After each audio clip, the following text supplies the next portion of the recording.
Hey, what's up, Will? How's it How you going? doing? I'm doing good, Figsy. How are you doing this evening? Well, I was doing really good, and then like 10 minutes before the show started, I had like a power truck rock up wanting to do maintenance. So hopefully that doesn't start.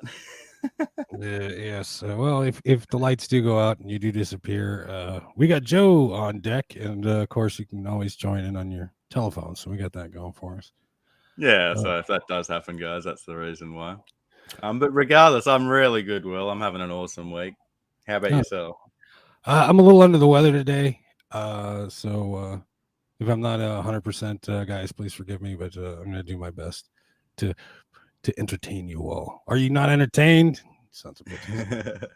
I love it. Anyway, So, Will, episode number 37. Who have we got on 37. tonight? Tonight we got GetTheGregGames. Now I thought it was Get the Games Greg initially, and that's how I made the thumbnail because it just makes more sense that way to me. But no, it's GetTheGregGames.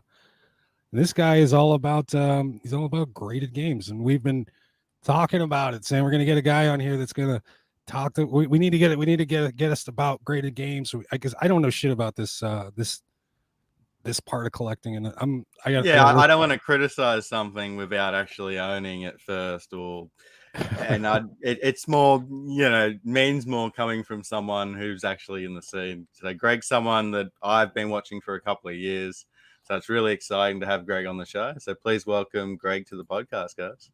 Hey, Greg. Yo, hey guys, Will, Bigsy, how's it going? Yeah, Good. really Welcome, good man. yourself. Welcome. Awesome to be on here. Appreciate you guys having me on. All right, man. So tell us about yourself. Tell us about your collection. What are you into? What are you after? What do you do? So I am probably primarily a Nintendo collector, I would say, vintage. Once upon a time, I was completing a full NES set. I got up to 650 cartridges at some point, 300 CIBs. Stopped doing that. Got ridiculous. I almost completed the N64 set, got up to like 250 some cartridges, 200 and some CIB. Stopped that as well. Again, got kind of ridiculous doing this full set stuff.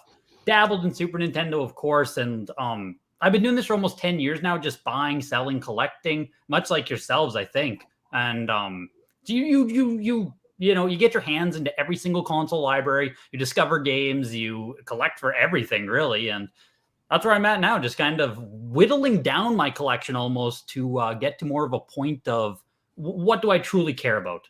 After you do this for so long, you start learning what you do and don't care about, I guess. I heard that. So, how many? I'm Nintendo ignorant. I'm Nintendo ignorant, I guess you could say. How many games are in the? So is that halfway through the set of the NES? Halfway through the NES 64 is set? 800 if you include unlicensed. It's like 600 and some if you do only licensed. Almost 700 only licensed. Well, you almost completed the N64 set. Yeah, almost did that one as well. I was like 250 out of 296. I think I would have first started watching you when you were going for the N64 set. Yeah. And I remember the video when you talked about not completing it. And yes. Like, it made sense to me. Like, as someone who's completed a full set, all I want to do now is sell half of it because half of the games are shovelware and they mean nothing to me. But it's one of those things of breaking up a full set's hard to do.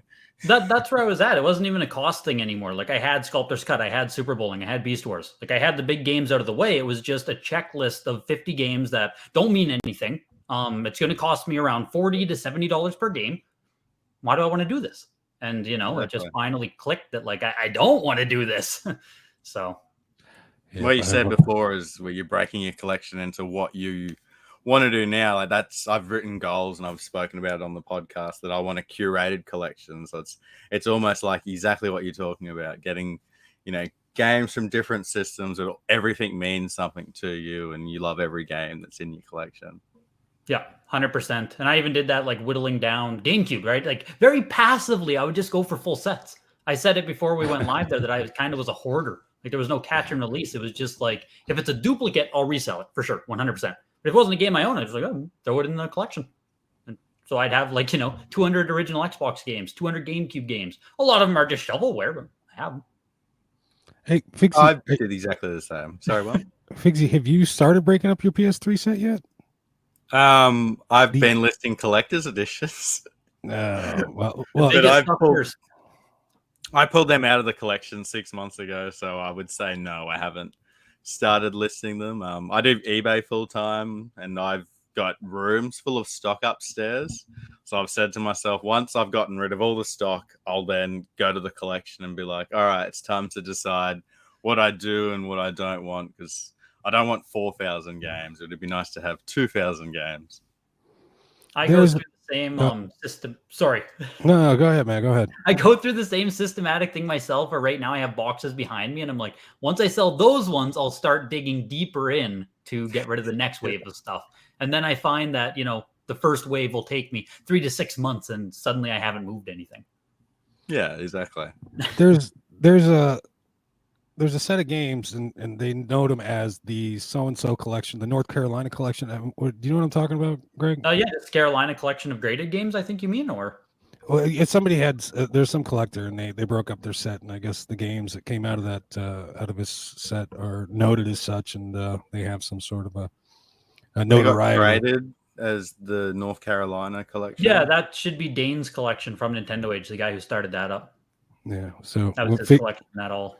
So Figsy, when you start selling your shit, you better post it as the Figsy collection. Yeah, you need a pedigree on there, man. 100%. Don't sell yourself short. Yeah, man. Fuck it. Hell yeah. I'll buy it. I'll buy a pal turd from you. Let's go. Come on. This is FIFA 10 from the Figsy collection. DDC will let you write it on the back of your thing, and you don't even have to have, they'll just slap it on there for you. 15% more. Jesus. 15% more than $1 is not much. Anyway, if you do, whenever you do decide to sell it off, Figsy, I want first crack. So let me know, because I'll put that shit on the wall like a deer head or whatever the fuck. Let's go. Hey, going back to your collection, Greg. Getting into graded games. When was the first graded game you added to the collection, and how did you get into that scene? 2012. I sent my first order to VGA. So, in Sealed Games lifetime, that is almost as old as it gets. I think VGA started 2008. Then I was indoctrinated by Nintendo Age, because they were one of the only communities that actually did sealed games. Sealed Games haven't existed as well, if either of you guys have heard of that one. Those are kind of the two big forums.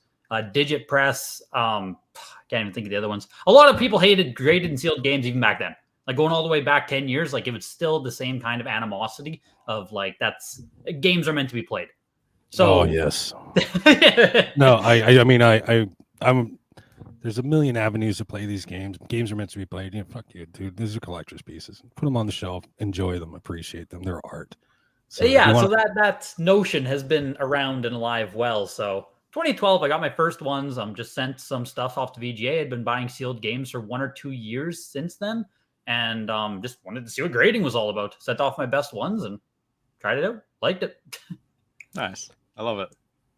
And recently, sorry. Go ahead. No, before the podcast, you guys were talked about now they're just now starting to accept complete and box games, CIB games. Has it always just been sealed games? They don't take anything else in? VGA was specifically sealed and opened but unused games. It was this weird gray ground of qualified, they called it. So you couldn't send in a used complete in box, but you could send in an opened unused game.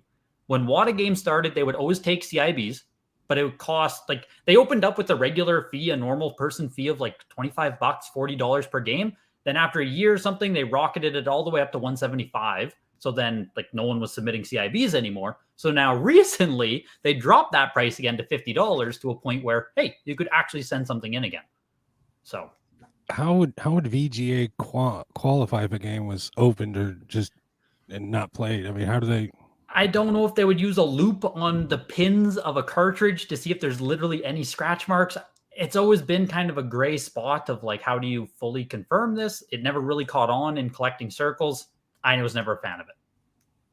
It's interesting. Yeah, it's a weird spot. I got a shitload of questions, and a lot of these are probably very basic questions about graded games, but for the sake of our audience members and the other ignorant bastards just like myself, how is the cost of a grading calculated? I mean, what all goes into it? We're going to send in a game.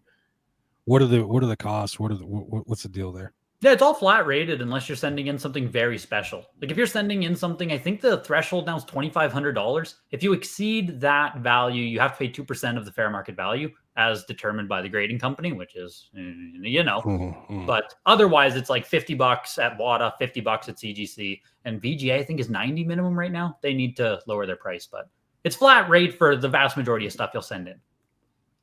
All right, so and that brings me to the next question. So you got WADA, you got VGA, and you got CGC. Is that comics? Is it they're originally a comics grading company? Is that what that stands for? Yep. You got UKG. I think it's collecting grading certificate or something, but they're best known in comics. What's the difference between the three? What are the talk to me about the advantages, disadvantages, pricing, blah blah blah. Which is your favorite? CGC and WADA are very close in how they assess and grade and price and everything.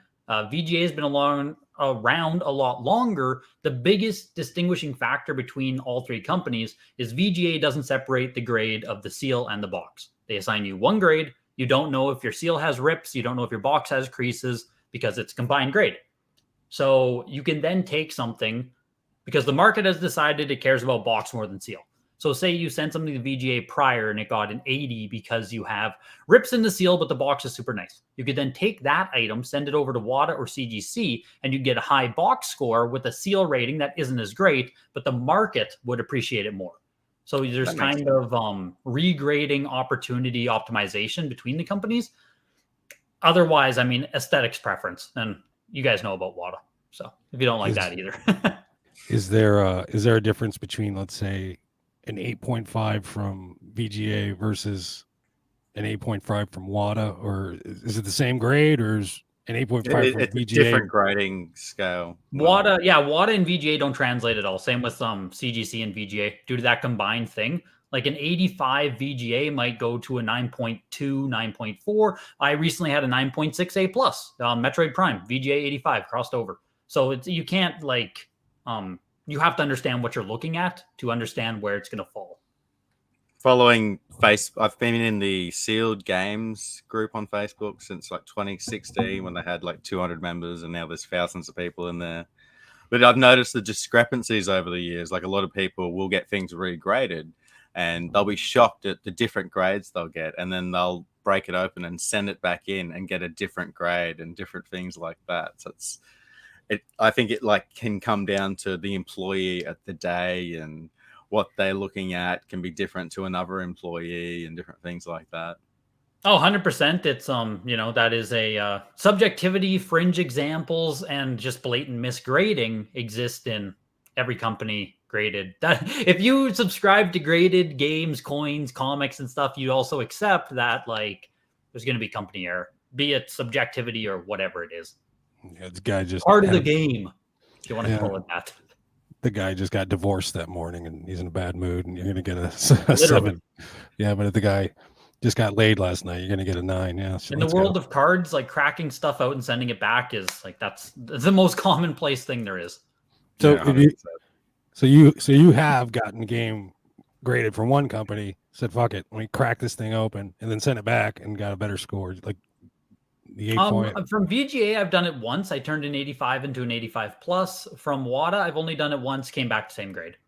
No, I'm talking about between each company. From take a VGA game. Oh, not a ton yet. Not a ton yet. I've done it. I sold a few games and I made sure to cross them prior to doing that. But it doesn't translate again though. I turned a VGA 80 into a 9.2 B plus.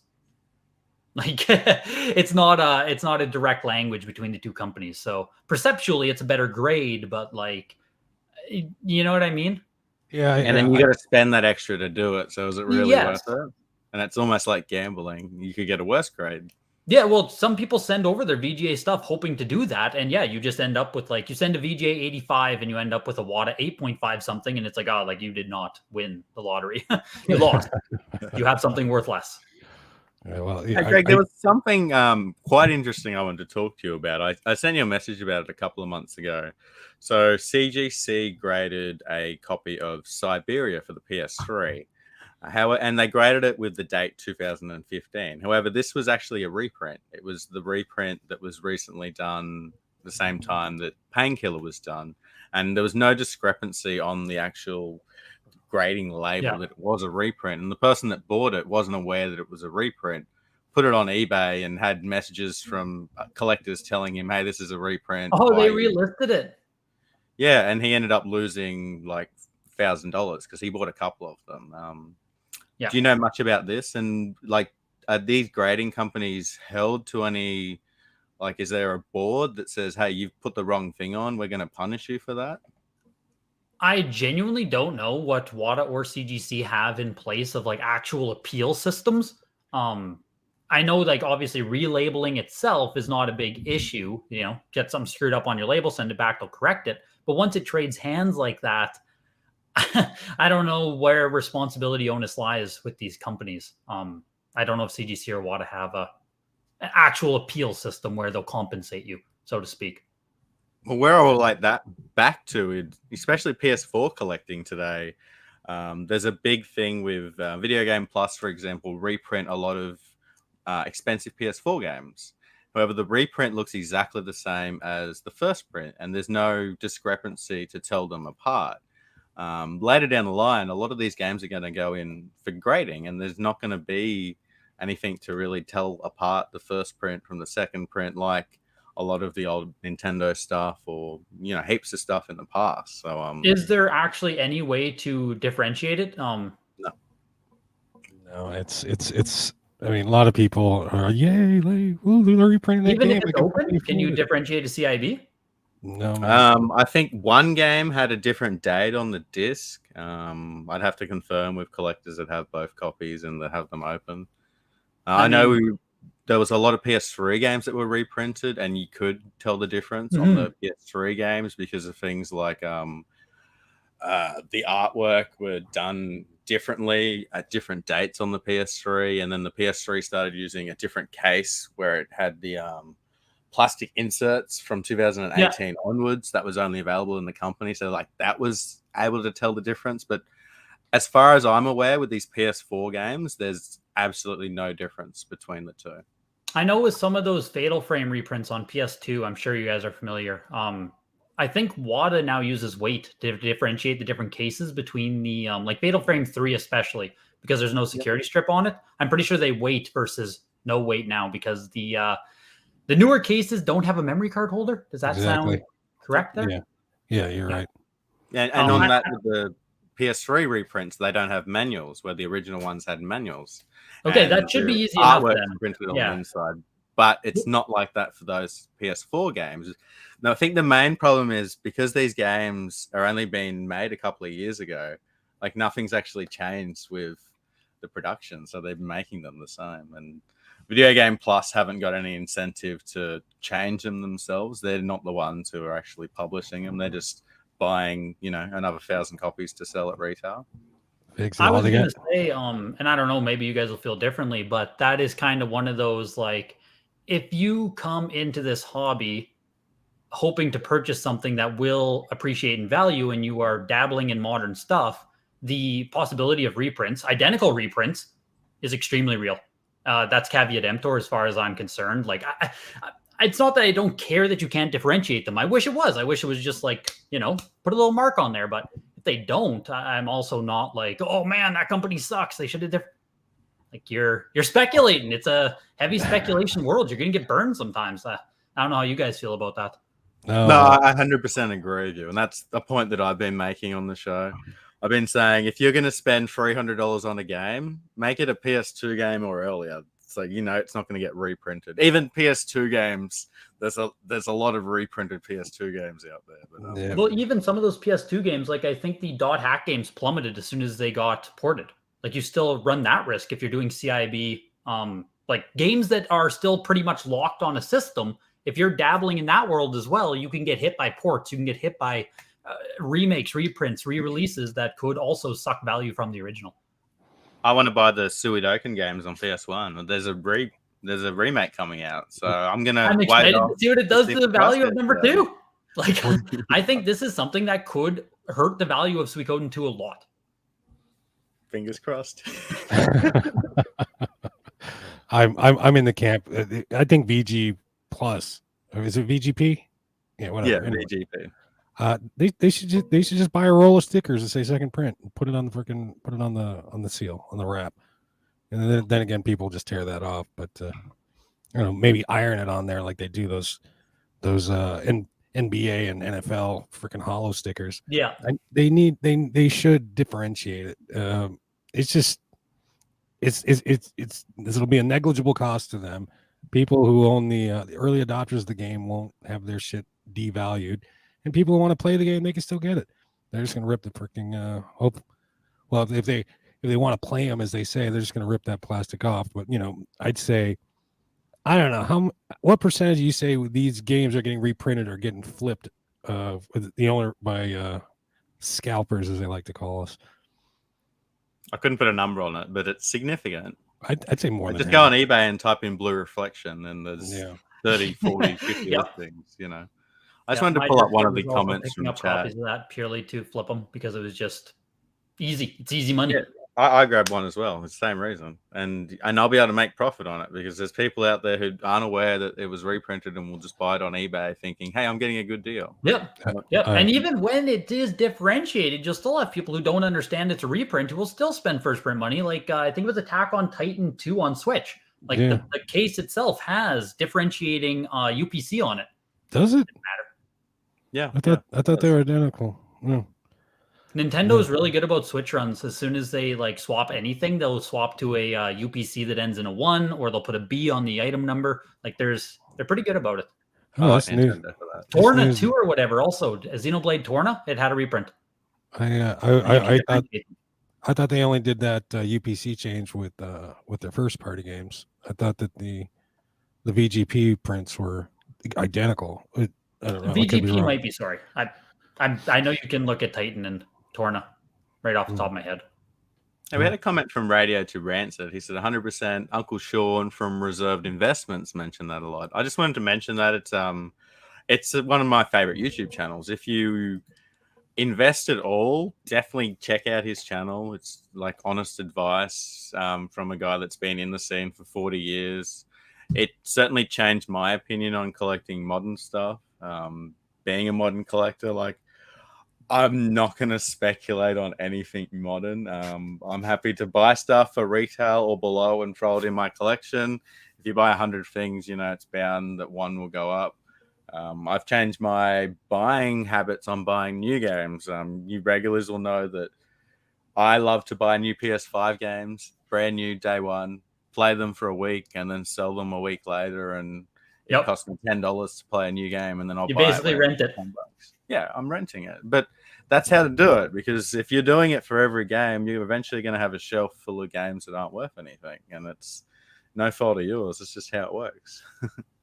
Yeah. We first started doing that with the Madden releases, me and my brother. We would pay full price for Madden as soon as it dropped and then sold it before Christmas. And you'd always get back like 70% of value. Yep. Unfortunately, I'm still playing FIFA 23 and I play it every day, so I can't sell my copy just yet. I'm hoping to get some money back. Cut it off. Get it out of there. I've probably got like 200 hours into it, so I've gotten my money's worth. Oh, man. Glad you play sports games too. Hey, Greg, getting back to graded games, what's the turnaround time on average? Is it more or less with one company than the other? Or incredibly fast right now with CGC and WATA. You'll have your stuff, shipped out back to you within a month, even on the slowest tiers. VGA, they're still working on getting faster. 3 to 5 months, slowest tier. A lot better than they used to be. What's the longest you ever waited? VGA, over a year. Jesus. That was from 2020 to 2021, I think, during the whole boom phase there. And people had their stuff at WATA for well over a year as well during that. That's, part of the lawsuit is how long they held people's shit without shipping it. Where are they on that? Is that gone to court yet? No updates. No updates. All right. Is your do you insure your collection? No. No. Nope. Biggsy, I know you got house insurance, right? And you yeah, but even before I had my house, I always had my collection insured. I also live basic in a homeowner insurance city too, so nothing specialized. Should I have it insured? Of course I should. I heard that. But yeah, just basic home insurance. I complain about paying insurance every month, so I don't pay it. Got him. Hey, Greg, you said something interesting that brought back memories to me when you first sent a game in 2012. You just thought this would be cool. I'm going to send the game in. I had the exact same thought like 2015. However, I was collecting PS3 games, and back when I tried to send a game into VGA, that actually didn't accept PS3 games. So that sort of stopped me from sending anything in. Wow. Was it that it was PAL or that it was PS3? It would have been PAL, actually. That probably came down to it as well. They might have got you on that. I know they accept it today, but yeah, other regions and grading companies, North American, like they just even CGC right now is not taking any other region, just North America. Greg, this is the point in the show where we point and laugh at the PAL collector. Yeah, exactly. Get a load of this guy.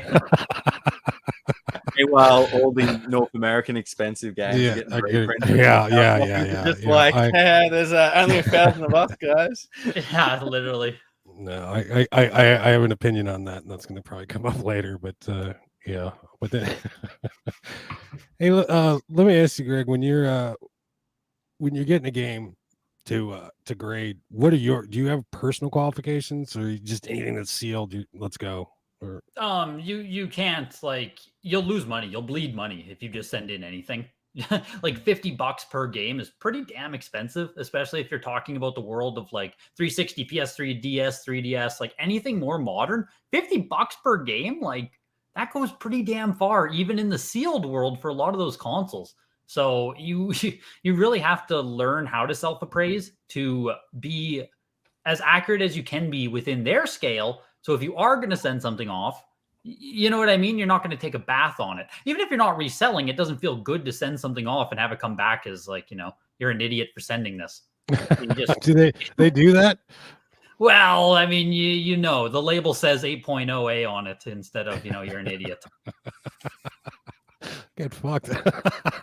They talk in code. That's hilarious. That's funny. So, yeah. It makes sense, but like, I mean, I don't have anything graded, but I've been collecting sealed games for almost a decade.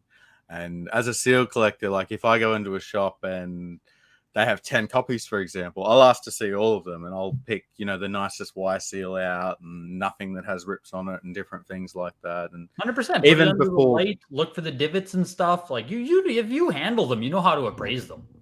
Yeah, exactly. Yeah. I noticed I import a lot of games from Asia, a lot of the Chinese English games. Okay. And those games are put on the shelves in countries that are near the equator. So the seals on those games, the plastic's actually like really, really loose. Like sometimes the plastic, it's almost like it's been eaten away by the sun, and it feels different and it feels like heavier or like rougher compared to Interesting. A game that's been in the shop over here. Is fading super prevalent then with those games as well, or no? I bought a few games over there, and it's had really bad sun fading. I had a copy of the Best of the PlayStation Network, Volume 1, and it was like the worst sun damage I'd ever seen, where the color actually changed. Yeah. Nevertheless, that's where all the rare and expensive games are from. So, all right. Greg, question: If someone wanted to get into sealed integrated games, what's the initial? Because I'm thinking about it. I've been flirting with the idea. Last week I told Pigsy I wanted to buy this. He talked me out of it. Someone was selling. Pigsy? You might agree with me. He wanted to buy a sealed PS4 game. I told him to buy an old game if he wanted to buy it. Yeah, they are. Yeah, I know it's subject to reprints, but you're not wrong. And yeah, I mean, I guess you're right. But let's say I take a game off my shelf, sealed game, want to send it in. What kind of money am I looking at? So just $50. I mean, $50 shipping back and forth. Plus shipping back and forth, so about $70 or $60.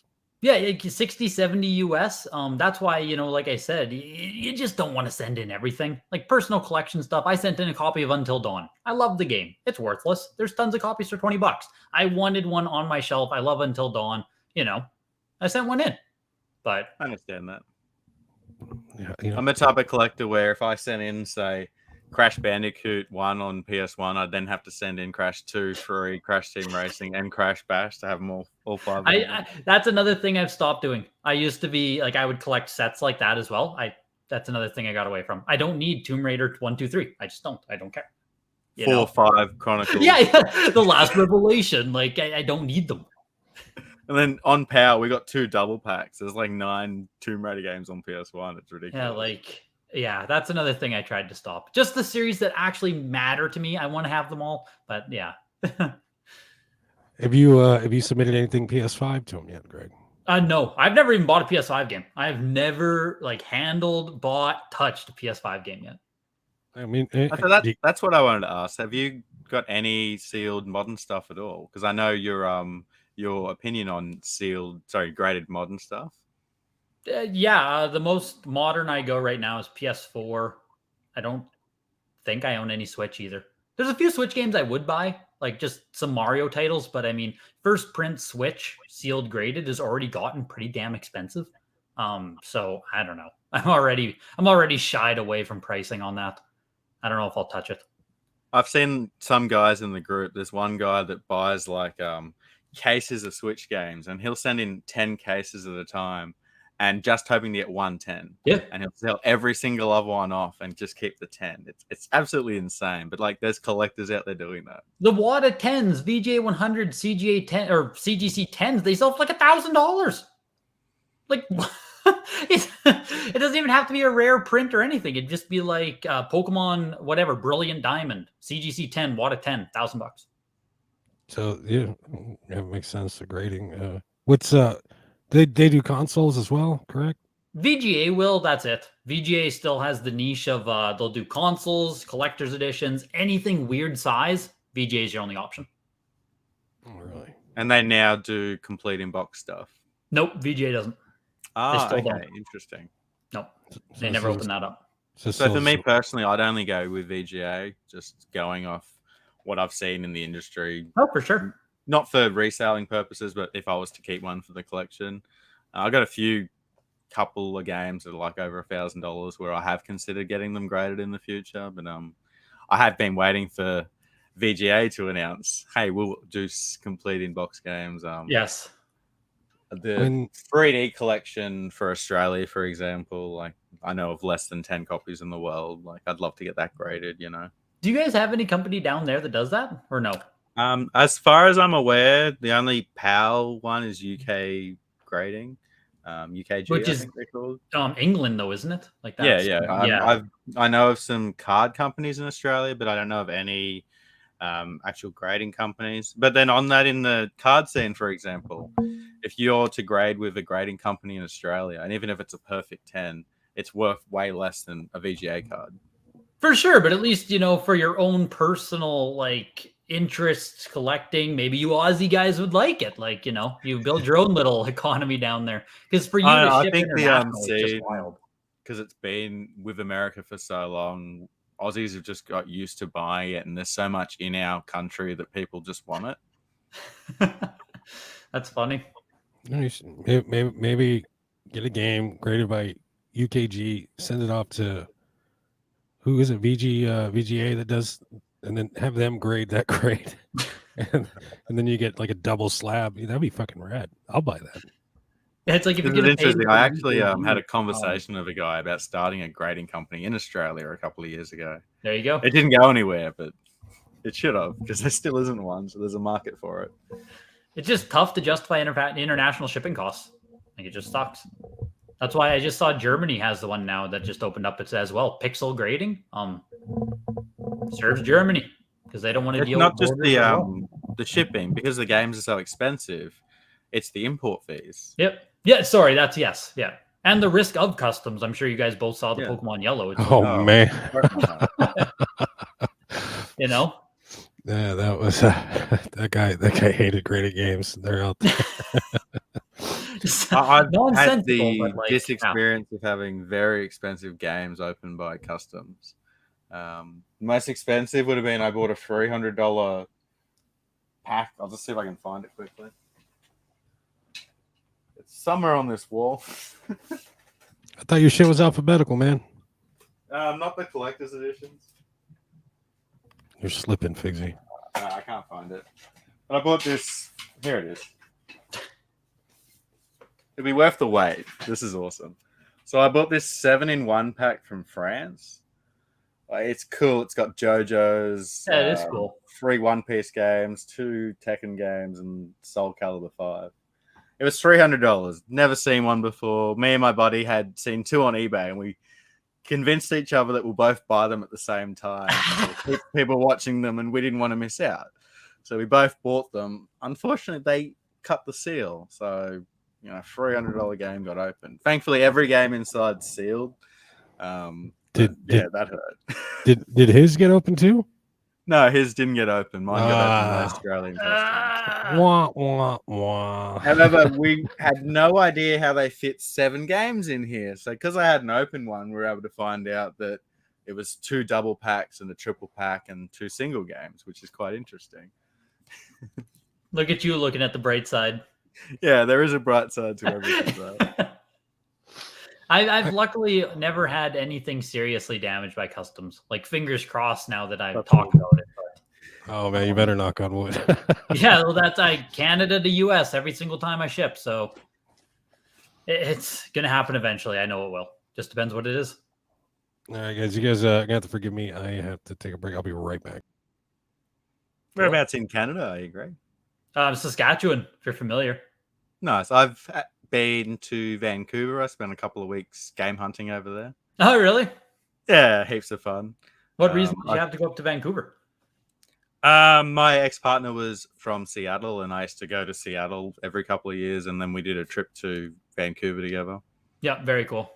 Went to every weed shop and every video game shop in the city. the true Vancouver experience. Yeah, same thing in Seattle. They're very similar cities. Yeah, I've never been to Vancouver itself. I've been into the mountain ranges and stuff in BC, but never to actual Vancouver. Beautiful city, like very diverse. Everyone was friendly. It was the first time I've been overseas from Australia where I felt, hey, everyone's friendly like Aussies, because you can just walk down the street and say, yeah, 100%. In America, you don't do that. Yeah, depends. I was doing that and people were looking at me weird. Like, I was just that's the one thing too is when we go to America, the just hiking and stuff, right? We do a lot of outdoor stuff.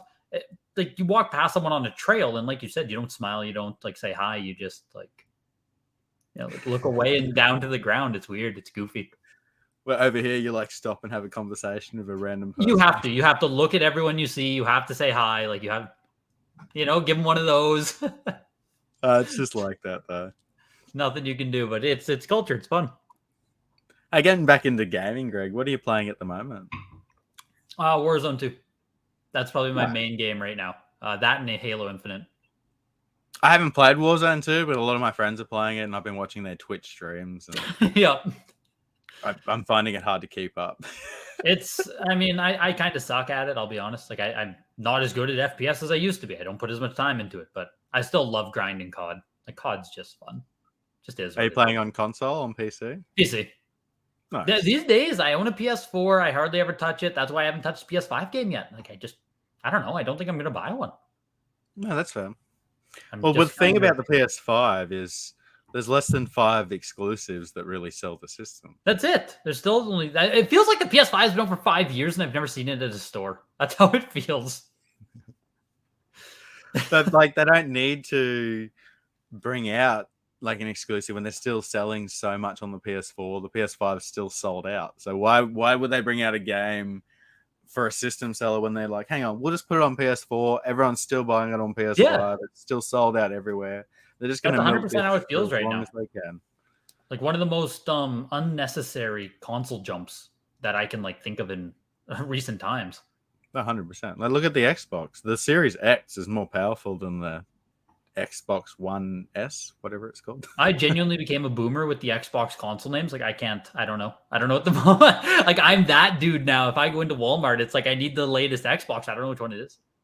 I only know because I worked in a pawn shop a couple of years ago when they were all available and you had to learn them all, Yes. It just seemed they kept hitting you with these incremental increases that weren't the new console, but it was I don't know. Seemed like a waste. I think if Microsoft had their choice, the Xbox One would have been the last console, and it would have been digital only. Let's be honest. Oh yeah, 100%. It's going to happen. There's no reason for these companies, from their perspective, to give us physical. I don't. There's no. Yeah, no reason. not at all. Backlash. The only reason. Yeah, the only reason is to keep people happy. Yeah. But like from an actual perspective, like of course it's going to go digital. I actually started playing something really cool this week. I mentioned on the last podcast that my favorite PS2 game was Scarface. Okay, And, yeah. My buddy hit me up and showed me that he was playing it on the Steam Deck. I'm like, how did you get it on the computer? And he's like, oh, there's a way. So he came around and did some things on my computer. So I've been playing Scarface on the PC. That's actually fantastic. Just the last, like my last stream there, we were talking about the Godfather game came up on Xbox, and I was saying like that is actually a good game. And I had also mentioned the Scarface game because like I remember those both releasing at the same time, give or take, and them being not GTA clones, but in that same kind of vein of like really good games. Yeah. I mean, everything went with the GTA idea back then. I know. And they hit it though. They were good games. I mean, like Sleeping Dogs is one of my favorite games of all time. It's a GTA clone. Yep. Saints Row. Good game. Yeah. They don't make them like that anymore. Well, it's just lame now that the we're in a place now where no company can take a chance. There's no money in taking a chance. There's like, not saturation, the exact opposite of saturation, but I can't think of the word. Sterilization. Yeah. I think you're right. It's safer for a company to say to investors, hey guys, we're going to remake this old game that sold 10 million copies in 2004. And we're going to guarantee you sales, rather than, hey, we're going to make this new IP that we think will do well. You know, what are investors going to invest in? 100%, and that's where we are now, where, you know, the Dead Space game comes out. I'm excited for it. I'm going to watch it, play it. Like, I am excited, but it's like, man, like, it's not new. I think the problem is gaming's got to a point where there's too much money involved. Like, yeah, if you look at the PS2, so many good games are made by tiny developers that had small budgets and anything, but the idea of them making it big was they had to make a good game. If they made a good game that blew up, then they were going to blow up. Like, and they would be unique because they didn't want to copy everyone else. So they would actually just put out something unique to the market where it's like, fuck, I don't know, maybe it's good. Like, that's why PS2 has so many games. And yeah, some of them are, good chunk of them are bad, but there's a lot of cool stuff. 100%. If you take out the Phoenix games, it's got an awesome library. You guys didn't get it in North America, but our PS2 library has so much shovelware in it. It's not funny. Are you aware of Phoenix games, Greg? They're complete garbage. They make a lot of rip-off games. There was a Snow White rip-off game called Snow White and the Naughty Little Boys or some bullshit. I don't know. And they did a Jungle Book rip-off. It's trash. So the Phoenix set on PS1 in PAL regions, the most expensive set. The most expensive game is it's Barbie's fashion. Cindy's Fashion World. It's like a £2,000 game. Really? It's the one that PS1 collectors have to hand the man card in to finish their set. As if. Because freaking 3DS is also dominated by a Barbie game in North America. Yeah. Why do you say that? So our guest on Sunday has a complete 3DS set. So guys, please tune into Sunday to hear Sean Powers' journey on a full 3DS set, including the Barbie game. It should be quite an interesting story. Yeah, I've just gotten to a point now where I can't, like, I just can't. I can't do it. I just can't do it. I could never spend that money now. There was a day where I would have, but I can't do it now.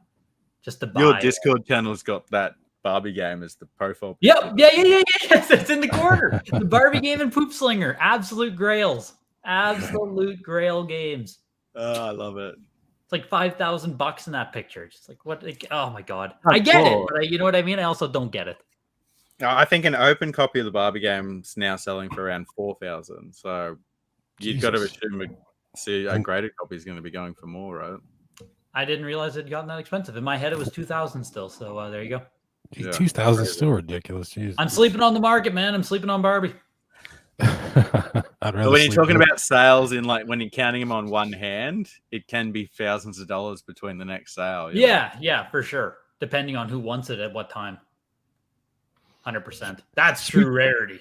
Speaking of Grails, Greg, what's the Grail of your collection? What's your crown jewel? NES. So I did a lot of NES collecting. I don't know how familiar you are with black box NES games. Black box NES games? Does that resonate with you if I just say that? Is that just the color of the case? I don't know. Is that like first print or? It's like the original 30 games that came out. Oh, on NES. okay. Yeah. Like Mario Bros is a black box NES game. Like those types of games. The ones that got the pixelated covers. Yeah, the pixel art. Yes, there you go. So going on to those, you can go into early variants of those that have the built-in hang tabs. So if I start talking about those, I own like factory sealed Excite Bike, early print with hang tab. I own a factory sealed Donkey Kong Jr. With hang tab. That's 85 plus. Since it blew up, like since the whole market blew up, we're yet to see a factory sealed Donkey Kong Jr. with hang tab come up for sale. It's going to be a lot of money. So that's kind of where I get into the Grail type stuff of my collection is on NES factory sealed early prints. And then, I mean, like, what do I have behind me here? If I can just grab it. I told you I stopped my N64 set, but I mean, hey, there's Sculptor's Cut. Oh, shit. I love how the manual's worth more than the game. Yeah, the manual's the real prize of this baby right here. So we got that guy still hanging out. I mean, that's a sealed copy. Oh God, no! There's only one sealed copy exists, and it's 100,000 plus. This is a CIV copy, which is still fucking expensive, but not sealed. Are you Greg, just on that hang tab copy you had mentioned, is there any copies on the production port? Sorry? You just mentioned there was a hang tab copy. Was it Donkey Kong that hadn't sold? Yes. Are there any copies available? Like, have any been graded? There are a few in the actual population. I think VGA had 4 that exist. Yep. I think WATA has 1 or 2 right now. Mine is still VGA, so there's like, I don't know, maybe 5 of them that are known to exist, confirmed copies. Excite Bike as well has like 3 or 4 confirmed hang tab prints. Probably should have mentioned this at the start, but if anyone's not aware, Greg does a lot of live streams watching all the heritage auctions, and he'll go through and talk about each auction. I really enjoy your live streams, man. So if anyone is interested in the auction scene or the graded scene, definitely check out one of those live streams. They are really interesting. 100%. That's how you start getting into sealed and graded. You hop into my live stream, ask me some questions. I'll give you some answers. And then little to know it, you'll be, okay, I'm going to buy one of these games. Yeah, exactly. Greg, well, that's where you should jump in, because some games sell for like $20, $30. You know, you can get 100%. You can get cheap stuff if you're actually like, if you know where to look, they're available for reasonable prices. The notion that every sealed, every graded game is like, the people talk about the market and they only talk about like overpriced eBay listings a lot of the time. They'll be like, oh, look at all this dumb shit. Graded games are so expensive, blah, blah, blah, blah, blah. But it's like, once you actually know what you're doing, looking at prices and stuff, most stuff can be had for very reasonable. Can you get away with some steals on the heritage auctions? In what way? Sorry. Like, I don't know. Can you buy a $40 sealed? Oh yeah, 100%. Yeah, 100%. Or like you're going to get stuff at auction on heritage. Not everything, depends what you're looking at, but like sub $100 games for sure. Sub $50, some of them. I mean, we seen a fishing game on PS1 go for like $15 the other day. Yeah, exactly. It went for the minimum. It was like $1 bid plus the 29 minimum. But yeah, $30 out the door. I want a $30 slab game. I just want one on my shelf. It's cheaper than you getting one yourself if you send it in. I mean, shipping and shit, but it'll be close. It'd be close. And then every podcast, Will's going to be like, "Hey guys, you got this?" Dude, your social status immediately goes up, right? As soon as you get some sealed games and graded games. I just want one. I don't know. I'm an impulsive buyer, and you are pressing the impulse button, Greg. I'll tell you that. After I get off here, I'm gonna. How often does WATA run options? Heritage. They run them every week, every Tuesday. Every Tuesday. Yep. Tuesday is my payday too. God damn. Well, all right. I'm gonna look. I got one question I wanted to touch on. Have you guys played the GoldenEye release on the Switch or the Xbox? No. I stand up to pee, so no. I watched gameplay of it, and I kind of wanted to play it just for the nostalgic music and everything. But Unfortunately, apparently it doesn't hold up to today's standards, so it's a bit disappointing. Yeah, I was gonna say the last time I played GoldenEye, my take on it was it doesn't hold up. Unfortunately, I didn't grow up playing it, so I don't have a ton of nostalgia. But I did sit down, did some 3-player, 4-player with my brothers, and it's like it was fun for an hour. Yeah. I love the music. Like I love that pause music and stuff. But I played more of the PS1 James Bond games. The World Is Not Enough, Tomorrow Never Dies. So I was a little bit more advanced than GoldenEye by a couple of years, not really by much. But even today, they're definitely outdated. We played Duke Nukem more on PS1 as well. That was like one of my first. Serious Sam on PC, some of the first FPS I played. We just missed GoldenEye. It's like missed it. Too young, maybe? I don't know. I have zero nostalgia for GoldenEye. I'm familiar with the game. I played it later, and I didn't see the appeal. But from what I understand, it doesn't hold up. It just doesn't. It's great. It was great at its time in that place, but now it's just not. It's just not a thing that's worth it. But that's what I hear. And again, I'm an asshole, so I don't know what the hell. Feels like a faux pas to talk down to GoldenEye. In saying that, I'll happily watch a Carl Jobs video for an hour about a speedrunning level on GoldenEye. And I've watched a lot of Speed Lore, also their videos on GoldenEye and stuff. And absolutely. I watch. Me too. Don't know what the hell's going on. I don't know the name of the level. Don't know anything. But I'll watch a 20-minute video. Yeah. And what's the other game? For speedrunning? Perfect Dark. Is it Perfect Dark? Don't know what you're thinking about. It's the game that is basically GoldenEye, but done 2 years later. And Perfect Dark. Perfect Dark. Perfect Dark. That's the one. Yeah, I missed that one too. I never played it, but everyone absolutely raves about it, talk about it like it's one of the foundations of first-person shooters. So, mad respect to it. You see that, and then you watch gameplay of GoldenEye, and there's like no crosshair on the gun, and they're shooting wirelessly, and it's like, oh my god. Yes. Yeah. So, guys, on this podcast, we like to do a couple of different segments, and one of those segments is a quiz. So it is time for Figsy's quiz.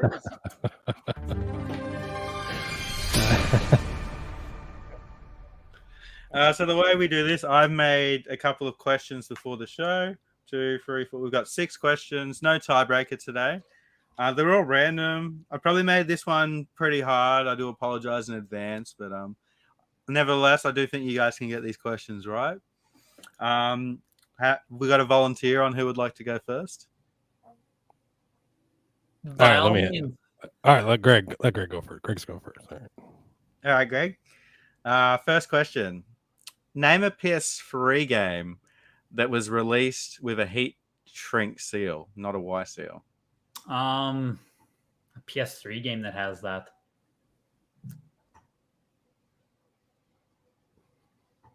Painkiller. Hell Wars or whatever the one on PS3 is called. Incorrect. I'll hand this one over to Will. Jesus, I do that. A heat shrink seal versus a what seal? A PS3 game that was released with a heat shrink seal, not the normal Y seal. As opposed to a Y. 2 or 3 of them. There's 2 or 3 of them. Okay. That's it. Oh my god.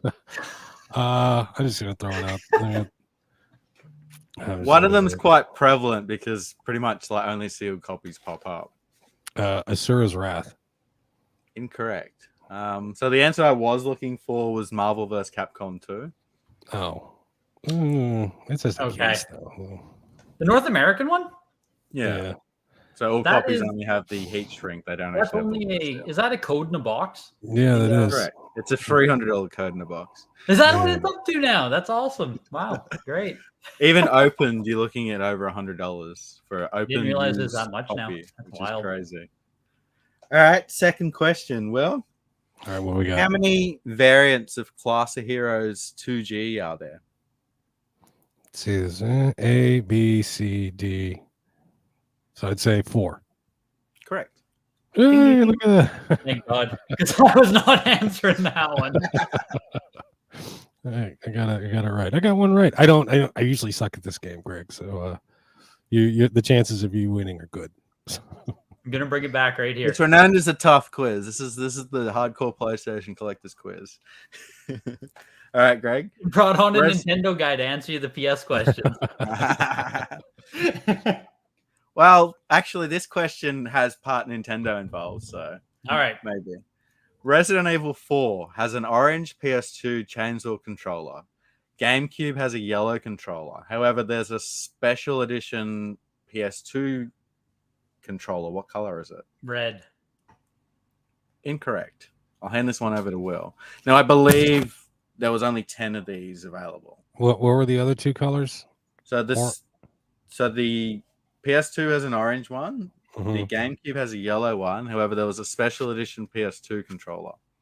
Is it black? Correct.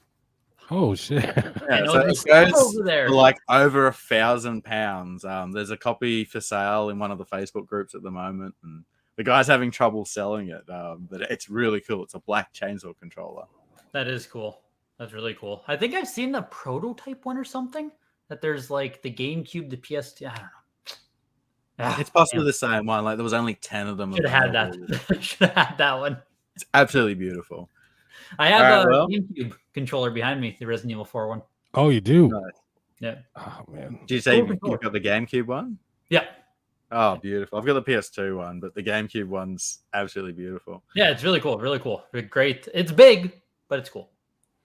The only problem is it's awkward. I've got the blade sticking out of the shelf. Well, I have it boxed. I have like and it's so it's a hexagon box with the blade it's sticking. Is it? You ever play with it? No, I've never held it. It's sealed. Oh, okay. Oh. I didn't want to say it. You kept asking too many questions. That's fine, man. There's nothing wrong with that. I don't see anything wrong with that. I should have been looking at chat. Siren's got the Marvel versus Capcom question right. All right. Well, this one's for you. All right. What's the biggest size memory card on the PlayStation Vita? Oh, 64. 128. 128. Final answer. Which one are you going to... All right. The correct answer was actually 512. Oh, fuck off. Wow. I was also 64. 128. That's where my head was, too. Is that Sony? Well, I guess only Sony made them, huh? If anyone in chat wants to correct me, I did Google the question and looked it up, and there was like forums about who needs a 512 gig memory card for the Vita. That's ridiculous. And then there's seriously one. Sure. So you can possibly have the answer, but chat can confirm that one. All right, Greg.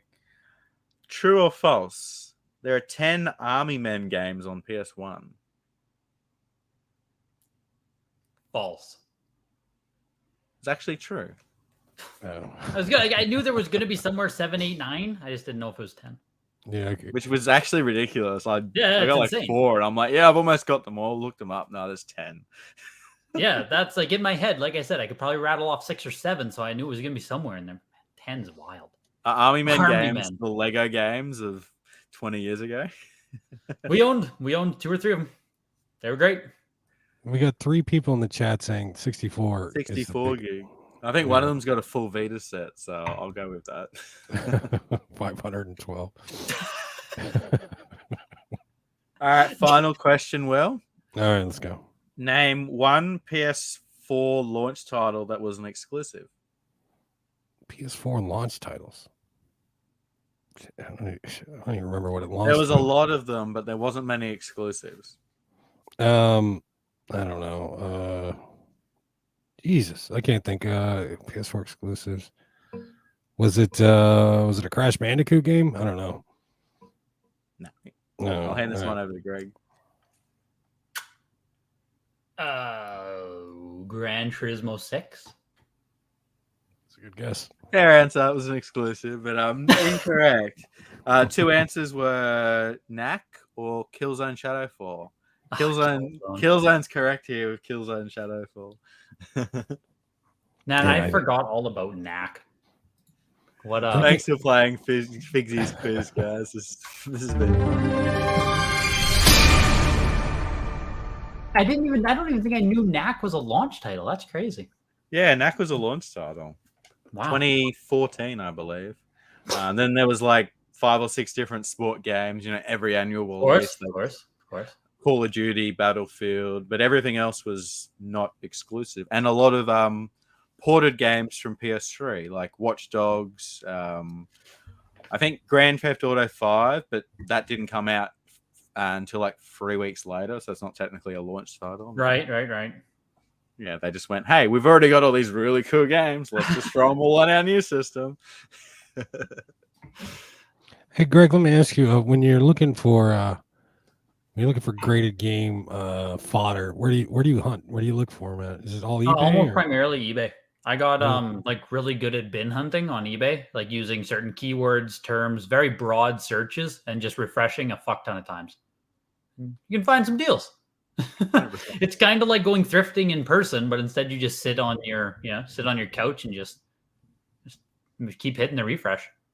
Some of the best deals I found are from newly listed items on eBay, like within 2 minutes of it being listed. And I'm just 100%. If it's a truly good deal on a popular thing, you have like 30 seconds to react. Like you have to race through checkout. Read after. I don't do this anymore, but when I was collecting a full PS3 set for probably 4 years in a row, I would daily search PS3 games probably 6 times, to the point where, this is going to sound bad, and only people that know it will know, but I knew the whole like 28 days of eBay listings and would know the new listings when they're coming through, or the old listings when they're coming through. Like, that's how bad it was. Yep. You know, the 30-day rollover. 100% though. Like, it's like, oh, that's a new one. Let's follow this seller to see if they're going to put new stuff out. And yes. As soon as you see one thing listed, you go to the seller name and then you start refreshing him specifically, because it's like, oh, is this guy listing more? Especially if you see the pricing might be off, you're in there. Oh my god! Like every game for $10, and you buy 10 of them. Yeah, just clean the seller out. You'd sit there for 30 minutes waiting for each item to list, and you just clean them out, and then Jeez. Why don't you just message the seller? What else you got? What's coming up? When you post it, I want it. Yeah, but you can't let on, because they might be like, hang on, my items are worth more than what I'm selling them for. But if you've bought them on eBay, they've signed the contract. It's a double-edged sword. Cancel their sale, they're only going to get punished, so they don't want to do that, you know.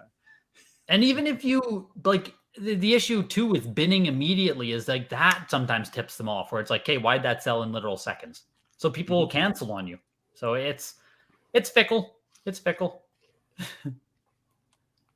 That's so funny. You used to do that too, man. That's so funny. 100%. I have some of my best deals. I got one last year. So this is what I keep telling people. Deals are still out there. So last year, it was 11:30 at night. I'm collecting PS1 games. In particular, I'm going for all the JRPGs. I've just spent in the last month probably $500 on, you know, Final Fantasy Anthology and getting some of the big Grails. Anyway, it's 11:30 at night. New listing pops up. Every Final Fantasy game on PS1, Black Label, $150. I'm like, no. Paying with PayPal, I know I'm covered. Yeah, exactly. They didn't all just arrive. They all just arrived to the point where I'm swapping them out with my copies, because they're all like absolutely perfect. That's so nice. I think I made like $600 reselling them. Absolutely. Yeah, like finding a deal, you know, in like 2023 means being it's not just going to a grad sale anymore. Like that's been dead for years. If that's, you know, the only way you find deals still, then yeah, you're probably like almost never going to find anything. Just gotta adapt. But you still will find stuff at garage sales, though. Don't really at garage sales. I like to think of a consistency. If you go to every single shop, always checking eBay, you go on every garage sale, you're gonna get the stuff when it's out there. You're not gonna miss out. And that's true. Getting lucky just means you're out there all the fucking time. Like, that's it. You have exposed opportunity. That's luck. I haven't been picking up stuff recently. I haven't been going to garage sales, and I haven't been going op shopping. That's why. Yeah, it's winter here. I can't even got another 4 months of snow before that even becomes an option. Oh, some of my favorite videos, Figs, here when you're hitting up the garage sales, man. Get back out there. It's quality content, and sometimes you find a come up. Yeah, I have been planning on it. Like I mentioned previously, I'm trying to get rid of all my stock I've got on hand before I go and buy new stuff. Part of that was I just bought a disc cleaner. So I've been cleaning games, and it's not a matter of just cleaning a game, taking 5 seconds. You got to clean the discs, and because it's been resurfaced, you then have to make sure the disc actually works and play through it and different things like that. So I'm doing it the right way. If I'm reselling all these games, I'm making sure they work. Do you just boot up to a title screen, I assume? I've been booting up and playing like 10 minutes of the first level. I don't got time for that. That's a lot of time. Well, I had Mario. Which one was it? I did New Super Mario Brothers yesterday. I ended up playing it for like 45 minutes. Yes. But you know, it's fun. It's the best part of testing. I would do the same thing. 100%. What's in your console right now, Greg? What are you playing most these days? Warzone 2 and Halo Infinite, both just on Steam. I haven't plugged in a console for a good while now.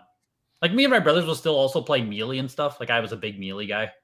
So we, last weekend we sat down and just played Melee. But you're talking about Smash Bros. Yep. Do you rock a CRT or do you use? No, we play Melee on CRT because of input lag. You kind of need one. Like we got deep into competitive Melee. I'm not great at the game, but like, Melee? Sorry. Do you play the 64 version? Ish, a little bit. Like it's still fun. It's just not as polished. The GameCube is the go-to one though. Yeah, 100%. No. I never played the GameCube one, so for me, nostalgic growing up, that's the one. Like Smash 64 is very good, very fun game. Melee's more polished. Nice. I recently picked up because I got a PS5 recently. About the only PS5 game I got is the one that came with it was God of War, so I picked that up again. Started playing that again. My PS5 is just it's an overpowered PS4 player, and I love it. Everything loads faster. It looks crisper because I got the TV to back, the TV with the proper balls to back up what it can do. So yeah, I love it. It's no complaints. Although I think I'm running out of room. I need to get one of them. What the hell am I talking about? It goes in the bottom. No, the PS5. Figsy, help me out here. Oh, Figsy froze. I was gonna say he's gone. He's gone. I'm still here. So oh no. Okay, wait. I don't know what's going on. The hell's it called? It goes in the bottom of it's a memory expansion. Is it memory expansion? Is that what it is? Is it an HD? I don't know. Like an SSD. HD. Thank you. SSD. What am I calling HD for? Jesus, you'd think I play video games and shit. But anyway.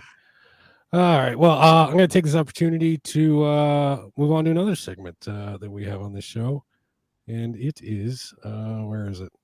It is meme time. Whee! I need to. I need a theme song like you have, Figsy. But yeah, here's the quiz thing I found. Here's some memes that I'd like to share. Let's see. Let's start with this one. This poor bastard. Homeboy completed 100% of all the 1,200 games on PS4. I guess this guy is a famous trophy hunter. Yeah, he used to be number one for probably like 10 or 12 years, but he's not number one anymore. So trophy hunting scene is different in 2023.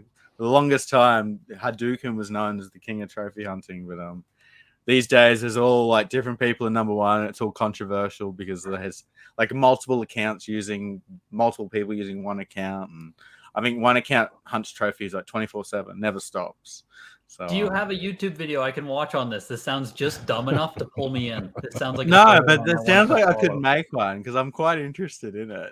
Like this sounds just interesting enough and like controversial enough to be. That's right. crazy. That's a good idea. There's a good Facebook group. It's just called Trophy Hunting. I've been in it for like 10 years, and it's like these people hunt trophies as seriously as we collect games. Yeah, I want to watch it. That sounds so fascinating. Yeah, another slice of video game collecting or video games that I know nothing about. My girlfriend, she just got a platinum on a game, and she made a big post. She was really happy about it, and I'm like, hey. Yeah, like I'm a fan of speedrunning competitive games, so it's like if people are taking something to the highest level of doing it, it's fascinating. I do have to give her props because platinum. I got like 3 platinums in my entire life playing video games. But yeah, Radiator Answer said that dude's absolutely crazy. He would ace the Figsy quiz. All right, I'll reach out to him and see if we can get him in the show. He might be a bit tired from all the trophy hunting. Here's a Nintendo meme. Maybe you'll appreciate this, Greg. Woman nearly decapitated after flying turtle smashes into her car windscreen. Eat shit, get wrecked. Are you guys familiar with the new? There's a new PS5 controller that just dropped, the DualSense Edge. I want $200 for this thing. I guess it's supposed to be ultra competitive. Well, PS4, not to be outdone, dropped their own controller. So this is the new PS4 Pro controller. I don't know. I just thought it was a funny picture, but there you go. Here's another one. Googling rumors like back in 2007, like the Xbox 720. Like that's what that picture reminds me of.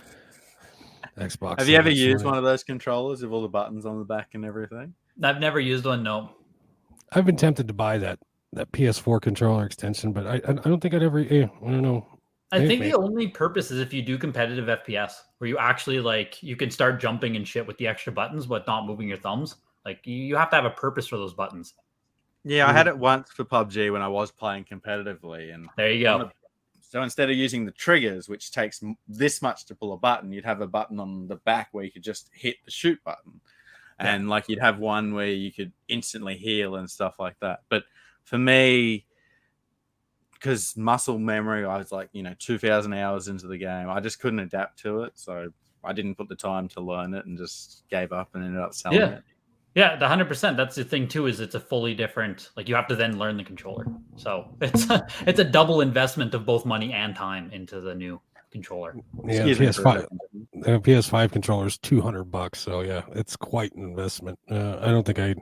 What do you get? Like you said, there's this new. Is that fancy or is it just the standard PS5 controller? It's called the DualSense Edge. It's a PS5 controller.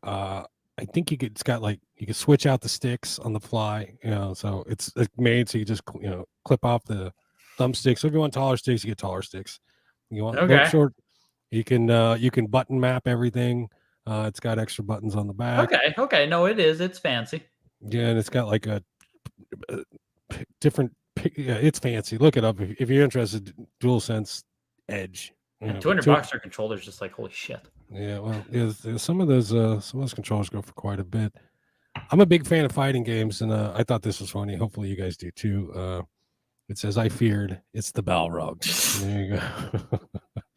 It's like wah wah wah, but yeah, there you go. There's the Balrog. What else we got here? Are you a big Final Fantasy fan? Yep. Then this should hit home. Final Fantasy 20 years ago, and then Final Fantasy now. Yeah, I hate seeing that X is 20 years ago. It actually like hurts my soul. It's just wild. Yeah, it's X is PS2 originally, right? Yeah, early PS2. But no, I honestly I prefer the bottom. I prefer the pixel.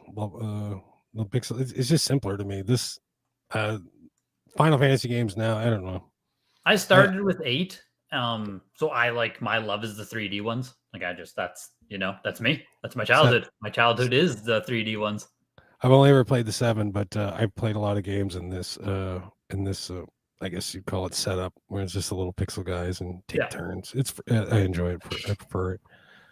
Let's see what else. Turn-based, pixel is great. It's addicting. All right. Here's one. 10-year-old me making account name 69 XXX 420. I fucked your mom. 30-plus-year-old me stuck with that name because that's where all my game saves are. Oh, Steve Harvey. All right, one last one. This one tickled me. Eating ass on a plane.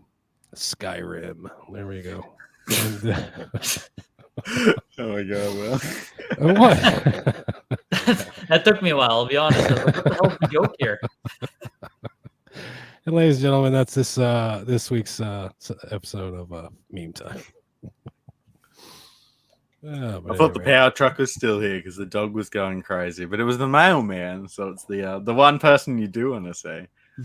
Did you get anything in the mail, Figsy? I did, but I don't think it's for me, so I'm not going to open it on stream. Why are you getting shit for other people? Oh, my brother gets his mail delivered to me because he's in the army. So. Oh, okay. Good guy, Figsy. There you go. Okay. Yeah.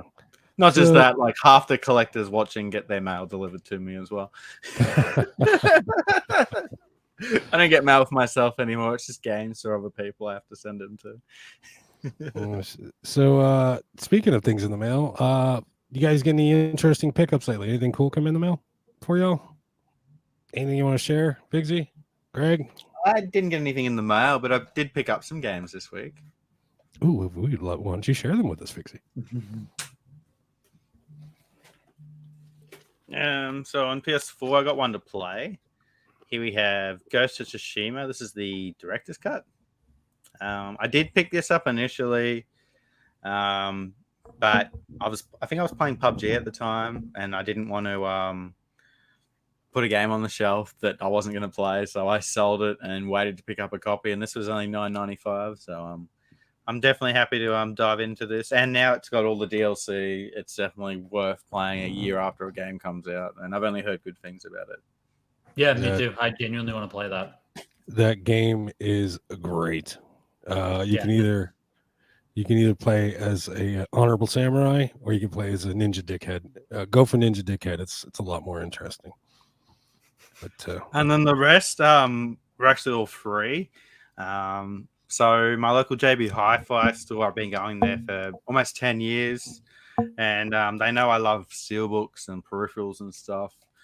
So they found a copy of Star Wars: The Skywalker Saga, and they actually couldn't find the disc, so they wrote "Save it for Figsy." So they gave me this. It's got the steelbook inside with the slipcover. I've already got a copy of the game, so for me, this is awesome. And it's got a really cool steelbook inside too.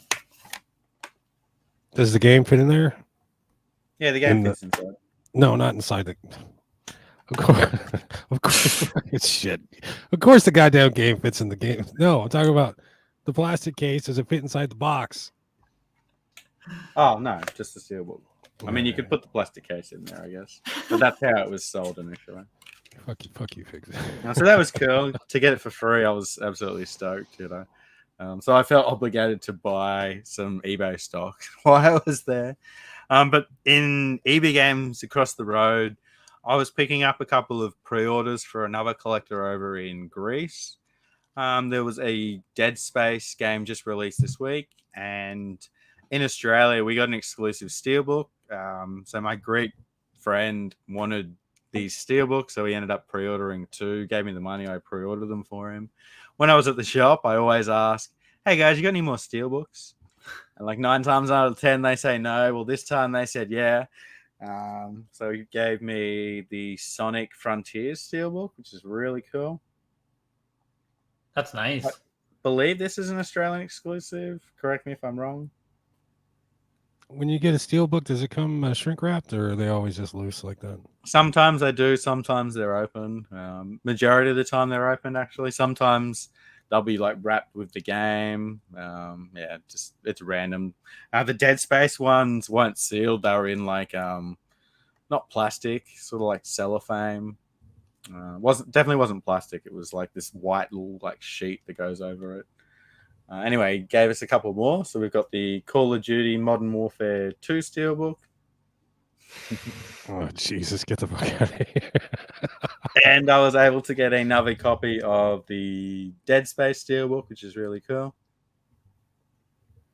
Fortunately, these are going for like $200, so I have already sold this to someone who was like pestering me for it. So the reason behind that is the only other way to get one of these is to buy the limited run games collector's edition, which is hundreds of dollars. So for steelbook collectors out there, it's buy that or import it from Australia, and it's just blown the price straight through the roof. Absolutely crazy. I expect the price to go well down. Like if you are after a copy, don't buy one yet. Both major retailers in Australia got copies, so they're going to be everywhere. But yeah, for now, you've already sold it though, right? You've already sold it. Yeah. Yeah, no wonder you're telling us now. you hesitated. I'm going to try and get more copies. How competitive is Steelbook collecting still? Like, are they Steelbook collecting in 2023 is scary because so many fake steelbooks out there, and not just fake steelbooks, like really, really good fake steelbooks. So a collector this week posted a photo of, I'll actually bring it up for you guys in a second, of a fake Mirror's Edge steelbook, and he was going to buy it. He messaged me and he said, "Hey, Figs, it's absolutely perfect, blah, blah, blah. He didn't send me any photos of it. He was just telling me about it. And I'm like, yep, good deal. And then he posted it. And I'm like, that's fake.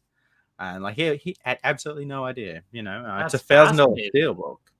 So it's crazy that people are out there trying to flog these fake steelbooks. I didn't know there was enough opportunity, I guess, to fake them. If people are out there willing to buy yeah, stuff, they're just more expensive than I thought. Like it's more like, you know, like yeah.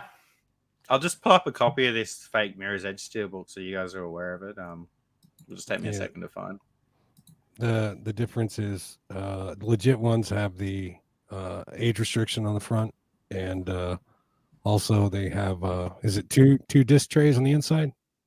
Yeah, so the game comes with not a soundtrack, but like a bonus disc as well. So because of that, it has the 2 disc inserts, which I'm assuming is really hard to find if you're trying to make a steelbook in the wild these days. So the fake ones don't come with that. Yeah, it's funny you bring up that steelbook because I just purchased what's basically a loose copy of Trails of Cold Steel 1 for the PS4, and a guy popped up on Facebook, or not on Facebook, on Mercari. Do you guys get Mercari in Canada, Greg? Nope. You know what I'm talking about? Craigslist and Kijiji. Okay, because one popped up, it was like $60, and with the manual, and then and another guy, he's selling custom steelbooks, and this guy does it all out. He does the inside and everything. He wants $40, but I decided, fuck it, I'm just gonna get a case for it because a friend of mine's already cooking up a cover for me, so I'll probably show that here soon when I get it. I've got a hot take. If he was making a Nintendo fake steelbook, he'd probably have a cease and desist order from them. It's I'm serious, right? Isn't Why don't that Sony true? do something like that? Litigious Nintendo. But yeah, that's a So fake. this is the Mirror's Edge steelbook that came up. It's sealed too, which I don't believe they actually ever were sealed. Now, like to the average eye, this, you know, it might look real, but it's fake. When you do look at a real one, it does have the rating on the bottom left-hand corner. But like to the average person, if this popped up on eBay for a couple of $100 and they're aware that that's $1,000 steelbook, they might go ahead and purchase that. It's $1,000 steelbook. That's $1,000 steelbook. So the reason behind that is Mirror's Edge is known as the rarest G2 steelbook, especially on PS3. It was only available in one shop in Spain as a pre-order. So because of that, there's speculated between 300 and 500 copies available. Most copies are rusted and damaged. So to get one complete in really good condition, you're looking around $1,000. Yeah, that's fun. That's crazy. Cool. Yeah. I mean, that's something worth grading if you think about it. 100%. That's wild though. It's so fun that, like, you know, I can do all this sealed, graded, specialize in like one niche of collecting, and then it's like, boom, there's a steelbook market I know nothing about. They're going for thousands, and like, I would walk past that at their store. I might not even look at it. It's a fucking steelbook for Mirror's Edge. Who cares? You know what I mean? Like, it's just funny that way. There's slipcovers that are worth hundreds of dollars for common games. There's a Mafia 2 slipcover that I know I paid $150 for it. I haven't seen another one actually sell. So I can only speculate on what the price would be, but yeah, this in theory it's worth hundreds of dollars. But I only know of one other copy that's out there. It's a Polish exclusive slipcover. That's wild. So wild. Another facet of this collecting thing we do. Yeah, just whatever rabbit hole you go down, right? Like there's so much that you can do. Speaking of facets of collecting, here's another one. I picked this up. I'm not a limited, what do they call it? Collector's edition collector, but I got the game and the buyer was asking $6. Yeah, shit, let's go. And so I got, nice. There it is. The Fate Extella Umbral Star. This is the Noble Phantasm edition. This thing is fucking rad. I mean, it's like a hardcover book. It's got a little magnetic clasp that holds the thing together, and all the shit's inside. Yeah, we got that over here too. We got the American version in Australia. Yeah, it comes with a body pillow, a blow up doll, and lube. No, I'm kidding. Sounds right up your alley, Will. And the bottle's empty already. Does anyone know where you can get a refill? No, it comes with some like cards and some sort of tapestry. But yeah, I was happy with that. $6 purchase, $7 in shipping, which is kind of killed it. It took my $20 game and made it worth 34, so it all washed out in the end. But anyway, there you go. That's fantastic. And I mean, I know you joke, but a lot of those anime games do come with the weirdest shit included with them. They really do. There's a Catherine Collector's Edition that comes with boxer shorts. Yeah. The Love is Over Deluxe, 100%. I got that one too. There's I think there's an RPG. I think it's one of the Neptunia games. It really does come with a blow up doll. It's a PAL. It's a PAL. It's a PS3 game. It's a PAL. Do you know what I'm talking about, Figsy? Yeah, I know the one. I don't have it. So I've heard. No, I don't have it. I swear. I know you do. Exactly. So I've heard. Like the hard part is getting that blow up doll clean. Anyway.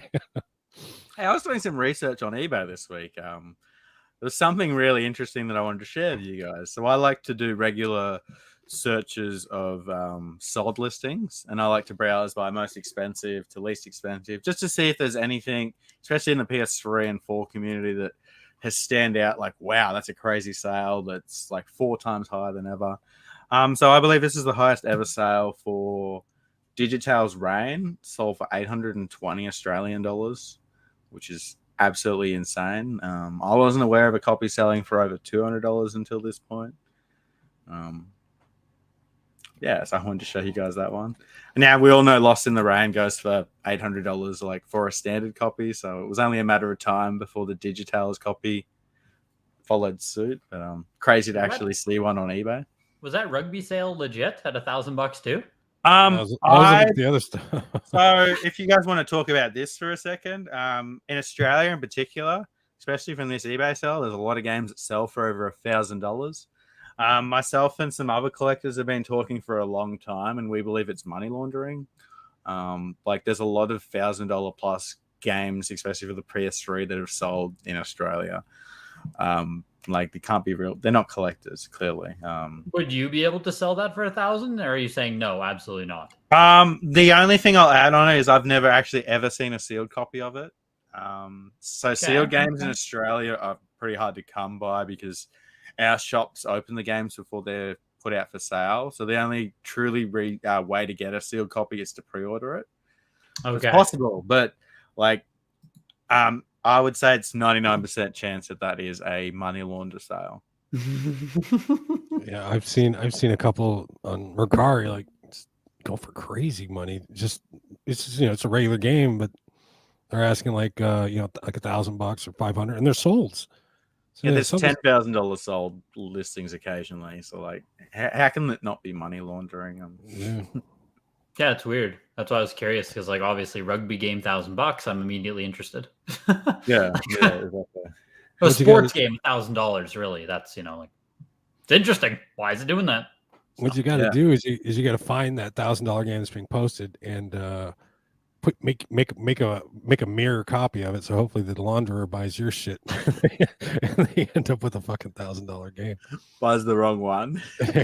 Yeah, and then some drug gets dealer gets a game in the mail. This isn't cocaine. Yeah, there's a drug dealer at your door knocking.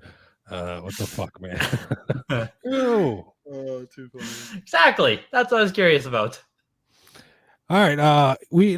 Another segment we like to do on the PlayStation Collectors podcast is we like to assign our guests homework. We do the homework as well. Today we're going to speculate. We're going to speculate on a game that may go up, and we're predicting will go up in price in the next 2 to 3 years. Something you may want to look out for, something you may want to grab. So, Greg, why don't you open this one up for us? What do you got for us? What game are you speculating on going up in the future? For sure. Now I do, World of Sealed video games, so that's where my speculation goes now. So in my opinion, original Xbox collecting in general is massively underrepresented and massively looked over, both CIB and sealed. It's just like, I don't know, no one does it. It's weird. But in the realm of sealed games, go with an absolute Xbox classic in Fable 1. Black label copies of the game right now. I mean, you can grab one for around $100. as far as I'm concerned, Fable is I don't like using the key title. I don't like that kind of description. But as far as original Xbox exclusives go, Fable should be in that top 10 discussion, top 5 discussion for a game that like defined the original Xbox, in my personal opinion. It's a console. And due to that, I think people will chase after it. If original Xbox collecting picks up popularity, there's no reason Fable shouldn't. So I've actually played that game. I enjoyed the shit out of the game, and I'm surprised it's not it's not Nintendo is to Mario as Xbox is to Fable. I mean, in my head, but I guess Halo takes that crown. Yeah, Halo's expensive as factory sealed, so that's the one that takes it. So Fable and everything else are like distant seconds. But it's crazy because Xbox could really melt. Like Fable 4 is apparently coming out soon. It's going to be an Xbox. And PC. I know. I'm excited for it. I played Fable 1, 2, 3 as soon as they came out. I loved the Fable series. It was fucking great. And with that in mind, I think that might influence the price of Fable 1 coming out as well when the new game comes out. Complete in box, there's probably simply too many copies. But factory sealed, I think there's something there. Yeah, I agree with you. Speaking of Xbox, there was a little bit of news dropped earlier today. Ricky told me, and I guess he picked it up from Wario, that the Xbox 360, Xbox 360 games are shutting down that portion of the Microsoft store. So if you want your games, or if you want your DLC for any Xbox 360 games, you may want to go out and grab them now. And if PS3 is any indicator of what happened when you try to close a digital store, the physicals on the Xbox 360 are primed to jump. So we'll see. We'll see if this happens. I'm thinking. If you got any Xbox 360 games you're looking to get them now, because probably the next week or two they're going to go up substantially in cost. Well, that's my bit of speculation anyway. When it happened for the PS3, it happened for the 3DS. You can only assume it's going to happen. Mm. It's almost fulfilling at this point too, when everyone just thinks it is. It's like, when everyone thinks it's going to happen, then you buy preemptively so that it doesn't. You know what I mean? You try to get in first. You're the cause of the increase. It's kind of weird that way. Yeah. Like Will just mentioning that gets people who probably weren't even thinking about it to be like, oh, I actually need this because I don't want to then miss out. Yeah. And that even if it doesn't happen, they'd still be comfortable with buying it and holding on to it in case it does happen down the line. That's why you'd seen the prices didn't then drop after they changed the news on the PS3 games, because people that bought them still kept them and held on to them. Yeah, well, that's the collector thing, right? You don't churn inventory. You just buy it and you keep it. Now that's it. Supply's down. That's it. And there's a saying, it takes it can take 24 hours to something to skyrocket in price, but then it could almost take 10 years for it to go back down to that initial price. For sure. For sure. But we still see it with YouTube videos too. I was talking about Phantom Dust the other day in my live stream where Nick Robinson did a video on it and shot the value of the game from $30 up to $150 immediately. Yep. And now it's still hovering around $50. It's gone back down, but I doubt it will ever go back down as far as it was. And that's like the Metal Jesus factor. His channel's that big that doesn't matter what game he talks about, there's that many people that watch, that there's not enough copies out there that the price is going to go through the roof. Oh yeah, if 0.1% of the audience decides to go buy, boom, eBay's wiped. Done. Yep. 40 copies sell, that's eBay's done. Yeah, the influencer curse. And then they get shit for pumping up the price of games. I mean, I don't think it's warranted, but it's just what it is. What it is. They're gonna shit. They're gonna say, hey, that's Metal Jesus' fault. Or, that's this guy's fault because he made a video on it. We're not making the news, guys. We're just reporting it. So Figsy, chastise a guy for talking about games he likes. Yeah, exactly. What are you doing? It just And especially on Metal Jesus, he doesn't resell anything. So it's how can you? Exactly. Your argument doesn't make any sense. Unless you're going to pin this person down and be like, oh, they bought before they did it. They calculated the video release and then they sold immediately. Yeah. If they're Which not, has happened in the industry before, and those people have been caught out. But exactly. That's actually that's actually bullshit. But if you're just making a video, fuck off. This person's just a person who likes games. Yeah, well, anybody at I mean, Metal Jesus Rocks. He's basically royalty in this video game circle. You know what I mean? So he's gonna have as many supporters as he has people shitting on him. It just goes for sure. It just goes with the territory. You gotta expect it. Anyway, Figsy, what do you got for us? What game are you speculating to rise up in price in the next 2 or 3 years? Regulars of the channel will know I've spoke about this one before. I actually included it in my rare and collectible PS4 game series, to the point where I said, if you're going to buy one game, buy this one, because this is the one that I think is a good deal right now. So it is The Truth Is Out There Mystery Adventure Pack. Now you can pick this up for under $30. Now, what's interesting about this is all 3 of the games that it include are very expensive. So the Nightfall, you're looking at well over $100 for this alone. Joe's Diner and Parkway Drive are $30 to $50. Where those games are still going up. They're all horror titles. If you can buy them all on one pack, I can't see this not being the one that people get. Like, you know, why are you going to spend hundreds of dollars when you can get this for $30? So with that in mind, I see this slowly getting bought more and more by people to the point where it becomes more expensive than the other 3. Mightn't happen. I don't know how many copies are out there, but I don't see it having a massive release, and I don't see it getting reprinted or anything like that. And it was a PAL exclusive, so and it's really cheap. So if you're going to speculate on a title, I'd be picking this one up for those reasons. Reprinted tomorrow by VGP or VG. Radio confirmed. He says, I bought it as soon as I saw that video. See what you did, Figsy? See what you did? Yeah, but I'm not telling you to buy a $100 game. I'm telling you to buy like a $20 game. Yeah, I love speculation when it's $20-$30. I agree with you fully. When it's $20-$30, I mean, hey, like, the downside's so limited that just fun. I'm here going, all right, guys, go and buy Godzilla. Go and buy this. Yeah, exactly. Yeah, don't buy it. Buy everything that's dirty, rare, and expensive. I hated that Godzilla game just as like a personal thing. Like, I hate that for a future game to own. Oh, I would be selling that every time I saw it. I don't like that Godzilla game at all. I seen a photo a few years ago of 100 PS4 copies of Godzilla owned by one person. He sold every single one on eBay. Do I have to say any more? Is it really that expensive? Or did everyone that buy it just buy it because... Is it still expensive? Where's it sitting now? It's still $300. But so the problem is most people that have bought it probably bought it for $300. But they're not. No, I know. I just... we talk about like it's a ceiling on that game. It's like, I'm surprised it keeps going as it is, but like, where the fuck is that heading? Why does I don't know. The things that it does have going for it is it's been removed from the store for licensing issues. So we'll never see a reprint, and we're never going to see another digital copy. So all the copies that are out there are all the copies that are out there. Yeah. But it's a terrible game. Why would you want it? It's a pretty dead IP, dare I say. Yeah, that's true. Ooh. Is that pushing it? Oh, you're gonna get some hate for that one. How dare you talk shit on Gojira? But no. Yeah, I had the game. I played it. I got the game save on my PS4. So if anybody wants to buy my PS4 that overheats, it's got the game save for Godzilla. So if that's as close as you can get, it'll add a couple bucks. But at any rate, like selling phones that still had Flappy Bird on it. When that was a thing. that was a thing. Yeah, that was a thing.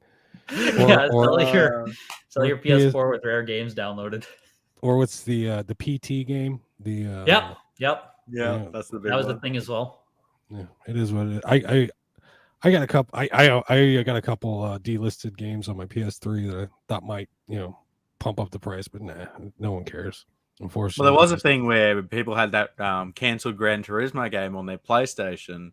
So prior to physical copies being discovered, there was a Gran Turismo forum, and people were talking about the only way to get this game was to buy a PS3 with digital copies on it because it was pulled from the store in 2017, and then physical copies showed up. So yeah, it's cool. It's cool. It's fun. It's weird.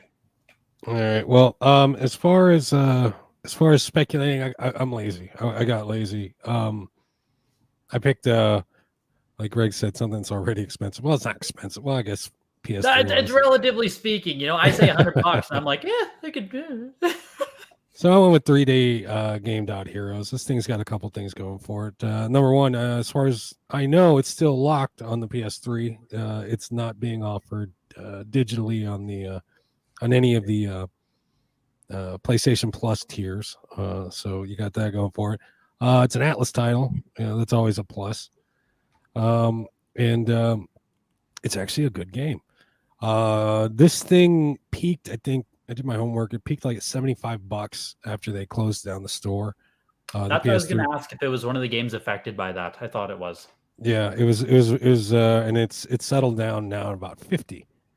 Once they do close the PS3 store for good, and it'll eventually happen, I predict this one's gonna skyrocket again. So it says it's going for about $50 now, which is, I guess, relatively expensive for a PS3 game. That's CIB price. But the game's good. Zelda clone. Everyone loves Zelda, I guess. And it's an Atlas title. And again, locked to the PS3. So maybe 100 plus after they close the store. That's what I'm guessing. But anyway, seems like a pretty safe one, I'll be honest. Yeah, you can't lose. It's on every PS3 hidden gem video. Yeah, I know. when I know about a PS3 oddity, that's when it's like a more known one. Well, yeah. Like I said, I played it safe. I didn't put much effort into this, and I stayed away from PS4 games because of the rampant reprinting that seems to be going on with those games. Atlas haven't hoarded themselves out to any reprinters yet, but time will tell. Yeah. Atlas, I think part of what Atlas's business model is they don't reprint games and they sell games at low print because they want their games to sell out. Like that, they make that announced. No.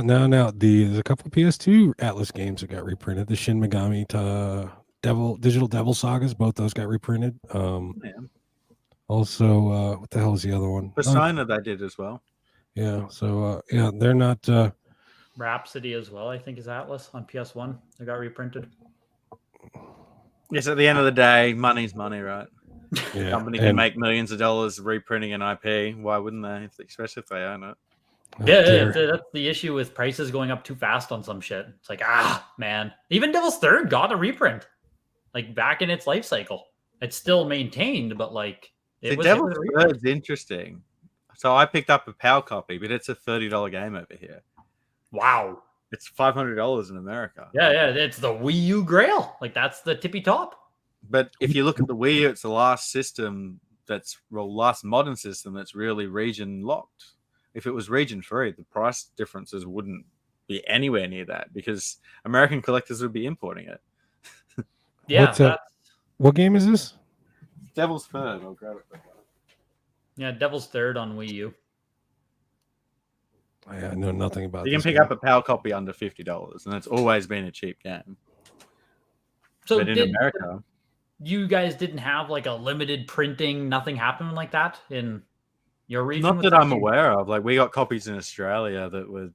I've found this game in the wild multiple times. So wow! Yeah, okay. Same as the Kirby game. Not Kirby. The is it Kirby's Racer or something? It's really expensive.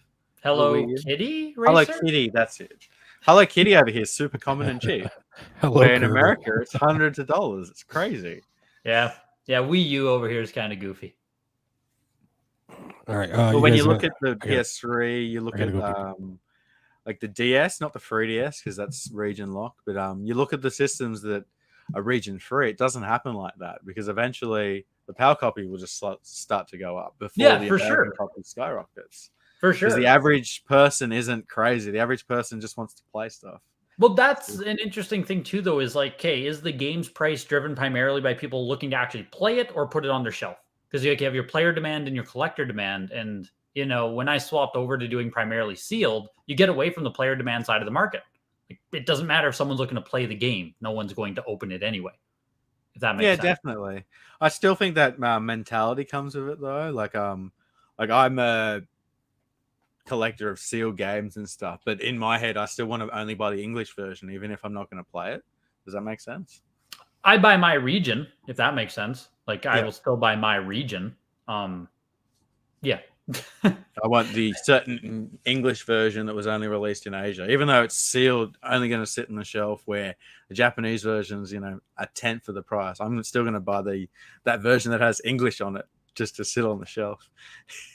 Yes, no, yeah, for sure, for sure. It's just like when you speculate a CIB game or something like an opened one. It's like, does the store shutting down matter to that game? Yes or no? Is there still player demand boosting the price? Is it already saturated? Is it mostly collector driven? It's things like that I consider now. That's with like locked titles too. There's a lot of player demand on stuff like that because you can't get them other places. And that is really interesting behind the different demand behind games, especially like rarities are a really interesting thing. Like some of the rarest games out there are super cheap, but they're only rare because full set collectors know that they're rare. There's not many out there, but to everyone else, no one cares about them. Like there's rare. It's like a bad thing to be too rare. Like if a game's too rare, it's bad. Like that's like it'll like kill its value if it's actually too rare. Yeah. Yeah, but then it get the other point of like stadium events where it was actually too rare to the point where it's like 30 grand now. Well, you either become like notoriously rare and like a Grail type thing, or you just like go to that like the purgatory where you're a rare game, no one really cares about you. You're probably always cheap. You only turn up on eBay once a year. It's like, did Metal Jesus talk about you? Like, yes or no? I recently had such a game come and go into my collection. It was a PDC World Championship Darts. Okay, it's a PS2 title. Supposedly one of the rarest of the PS2 collection to find.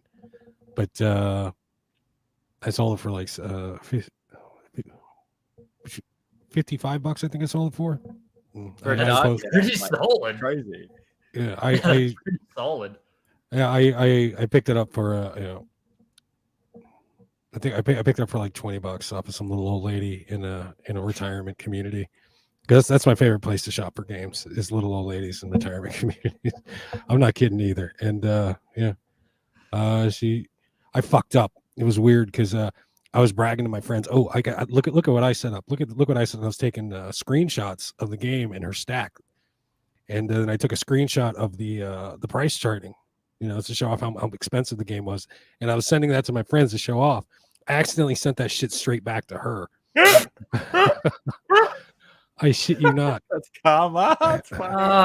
And I was like, oh my God, I just fucking ruined this out because she's going to see the price charting thing and say, wait a minute, he's buying this game for $20. It's worth how much? Unsend. Yeah, no, well, it was too late. She saw it and I was like, God damn it. And, but no, luckily she called me up the next day. You still coming for that game? I was like, yep, on my way. As if. Yeah, that's what I get for trying to brag. But, literally. That's so funny, bro. I'm human. Sometimes I do dumb shit. That was one of them, but luckily it didn't ruin my deal. So, yeah. Maybe just ignored the photo, didn't look at it like, oh yeah, why is he telling me this? Did she message it? Did she respond to you? No, after I sent her those pictures, because like I was saying, I was trying to brag to my friends and show them what I found. No, she just it was like on a Wednesday, and then I told her I could meet her on Saturday, and on Saturday came around, she just messaged me. She just acted like it didn't even. It didn't even happen. Yeah, you coming around? Are you ready to come by, swing by this game, get those games? I was like, yeah, let's go. I went by and I picked them up. I mean, if you've never seen the price charting website before, you might have just looked at it. Like, it means nothing to me. Well, I'm guessing that she saw the pictures that I sent and realized that this is the game he's talking about. Maybe she thought this is the game he wants to show me. This is the game I'm supposed to pull and set aside for him. But yeah, she wasn't home, but her husband was, and he shook my hand. He's like, "Here you go." Oh, yeah, good stuff. Good stuff. Yeah, things happen, but this is a true story. That's hilarious. Anyway, Hey, Gary, I had a question for you. Have you got any goals for your collection this year, moving forward? Anything you want to pick up? Not so much with accumulating, more so with like trimming. Like I really want to sell like 500 games this year. I know you do full eBay sales. That probably doesn't sound like much, but as a normal person over here, that's a lot of games to sell. And I mean, I hope I can churn through that. Yeah, but if you're talking like 500 graded games, that's serious money. No. Just even like freaking cartridges. Like I want to clear out another 100 NES cards, 100 GameCube, 100 Xbox. Like shit from $5 to 50. Like the stuff that you really have to like grind it out. But yes, I could bundle them, but like I don't know. I don't like giving stuff away. At the end of the day, if you know you can get the most for it, you know how to do it, you got to do it. Yeah, it just feels bad to like, lose out on 50, 100 more value when it's like, I can just probably put the time in. Yeah, I hate selling bundles. I don't want to. I hate the bundle discount. Yeah, like, people always message me too, and they're like, how much you want for all of it? And I'm like, prices are listed. Like, feel free to make an offer, but I don't care. Like, the prices are listed. Yeah, I'm the same. I'm like, sorry, my job is I'm an eBay reseller. Like, yeah, I'm willing to put the work in to get more money. Sorry. Yeah. How much do you want for all of them? Pull out your calculator and start adding those numbers. That's how much I want for all of them. Yeah. What's the lowest you'll take? I don't even respond. Like we're not doing this, man. Sorry. Yeah, I'm not gonna say anything. I that game I sold, that darts game, the person who bought it, that was the first thing that came out of their mouth. What's the lowest you'll go? I just hate it as the first thing, just out of principle. I hate it. It's just like, like stop kicking tires with me. Do you want it or not? And if you do, make an actual offer. Kicking tires. That's a perfect name, a perfect phrase for that shit. I'm pretty straightforward these days. I'll tell them my eBay price, and then I'll give them a price minus all the eBay fees. Straightforward. You get it for what I was getting if I sold it on eBay minus the fees. I'm not going to try and take more off you. I'm not going to take more off myself. It's fair. Yeah, that's the thing. It's like they immediately you have to negotiate with yourself. It's like I already put out a price. What do you mean? What's the lowest I'll go? I already have a price out there. You toss me a price. Yeah. So at the end of the day, it's still cheaper than eBay. Like, and if that's not a good deal to you, then sorry, go and find it in the wild yourself. Yep, do the hard work. 100%. Mercari has a thing on theirs where you post something and then people like it. They hit like on it, and then Mercari will eventually prompt you. Well, do you want to make them an offer, or do you want to you want to lower the price, and they'll promote it? Because if you promote it, it'll push your item up the feed. And I don't know, it pisses me off because fees and this, that, and the other. People make low ball offers, and I'll come back to like, because you said you push the make an offer button, and it gives you 3 prices that you can offer the shit. One's a low ball price, one's like 5%, one's in the middle 10%. And people just fucking all day just hitting that lowest offer. I didn't know that Mercari has that built in. That's annoying. Yeah, and that's awful. But yeah, and if you hit like on something, I'm guilty of it because I abuse this. If you hit like on something, they'll make a special offer just to the likers and whatnot. But so I'll often put in my post, just to be a dick. The likes are nice, but they don't drop the price. And so, in other words, you're going to come around here liking this shit and expect to send you an offer in a week? No, you can fuck off. It rhymes, so it's true. And it's also it's a nice way to be a dick. But it's funny you say that, Will, because I've literally got the complete opposite business mindset. So I'm in the mindset that people love discounts and love those deals. So I'll actually price my stuff 5 to 10% overpriced. And every day I'll send out 10% offers on everything. Like to me, I'm getting the exact same price, but people love getting 5 to 10% off. If people buy multiple stuff, I'll send them a message saying, hey, if you want to buy any more, I'll give you 20, 30% off. To me, I'm not losing anything because I'm saving on the shipping. But to a customer, it might seem like, oh, I'm getting a really good deal here. But, in reality, you're just helping each other out. I got a little story. Of course, you can edit your posts. So, you got to post it for $50, let's say, right? And then no one's biting. No one's sending offers or anything. So what you do is you go back, you edit the post, you put it up to 60, and then you send everybody discount. It's a dick move, but it gets your shit pushed up the feed, and hopefully get someone biting. I'll tell you what a good trick would be in that instance: $49.95. Because if you've got the 4 at the front, it looks better than the 5. I've learned that working in sales. Oh man, All these little psychological things, like They really work, you know. Oh, 100%. I used to do e-commerce like before I did YouTube full time, and whatever you want to call it, gimmicks, schemes, whatever the hell, discounts, like it works. It works.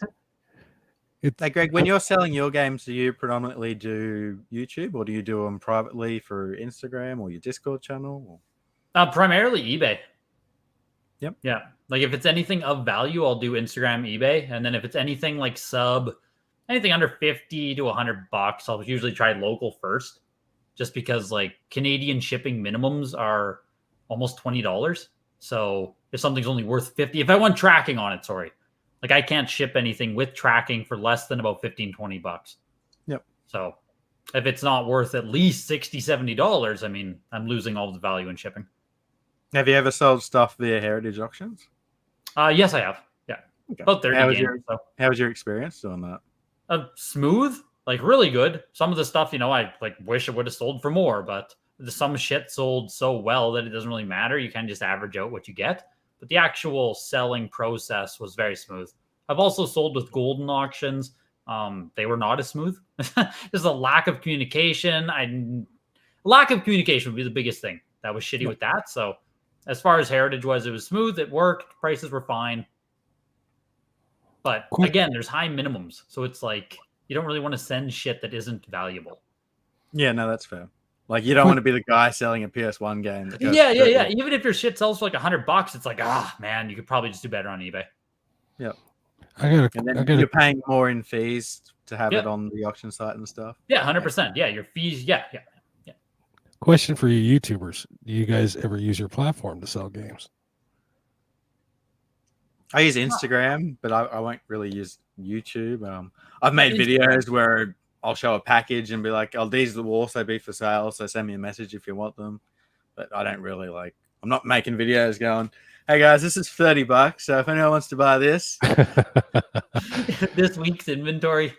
Yeah. And I think YouTubers who do that would use Whatnot, because Whatnot is a platform for that. Yeah. Yeah, you'd funnel your YouTube to your Whatnot, and then you'd actually sell shit.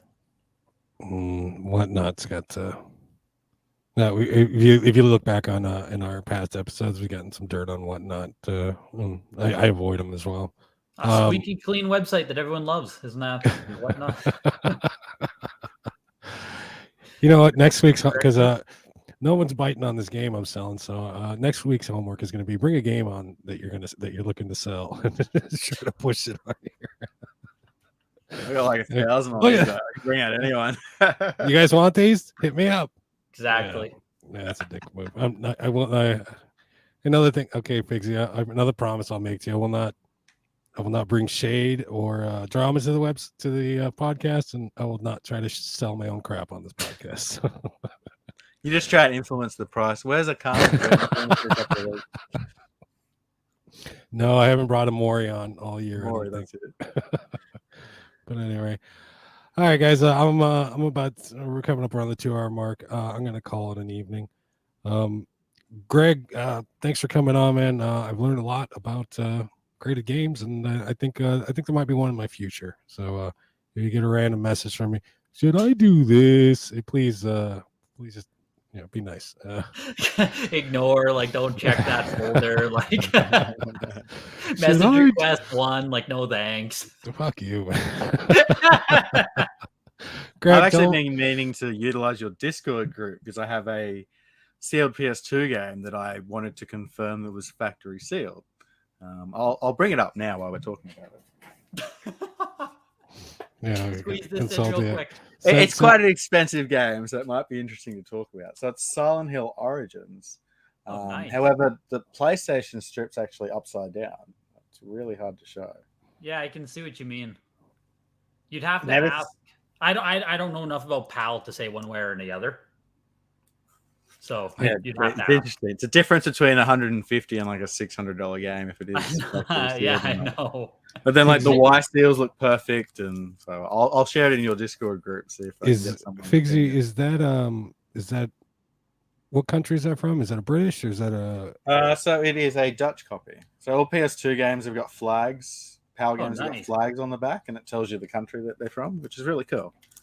Figsy, man, post it up in PS2 Ain't Dead. We have a resident PS2 pal expert that we brought on. The guy knows his shit more than anybody I know.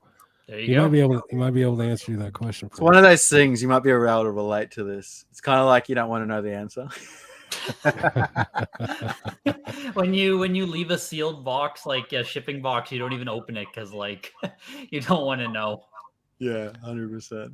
It's been sealed for 5 years in my collection. Surely it's not a reset. Yeah, exactly. Just don't even think about it. Never answer it. I'll answer the question for you next week. I'll hit my guy up, see what he says. I could open it and tell by the smell, but I don't want to do that. I still call bullshit on that. You fucking who you, Wolverine of video games and shit? Get the fuck out of here. Anyway, Greg, Greg, pleasure for you to come on the podcast. It's been heaps of fun talking about graded and sealed games. If you guys do want to see more of Greg, I've left all his socials in the description, so be able to definitely go check out his YouTube channel. It's really awesome. GetTheGregGames, all smashed together, right? Just wait for the rebrand where it's only Get the Greg. We are dropping games like Get the Greg. The title is Get the Greg for the YouTube stream as well, so that's good. Yeah, it's an absolute pleasure, guys. Thank you so much. This was great. Good night, everybody. Awesome. Have a good one, guys. We'll see you in the next show.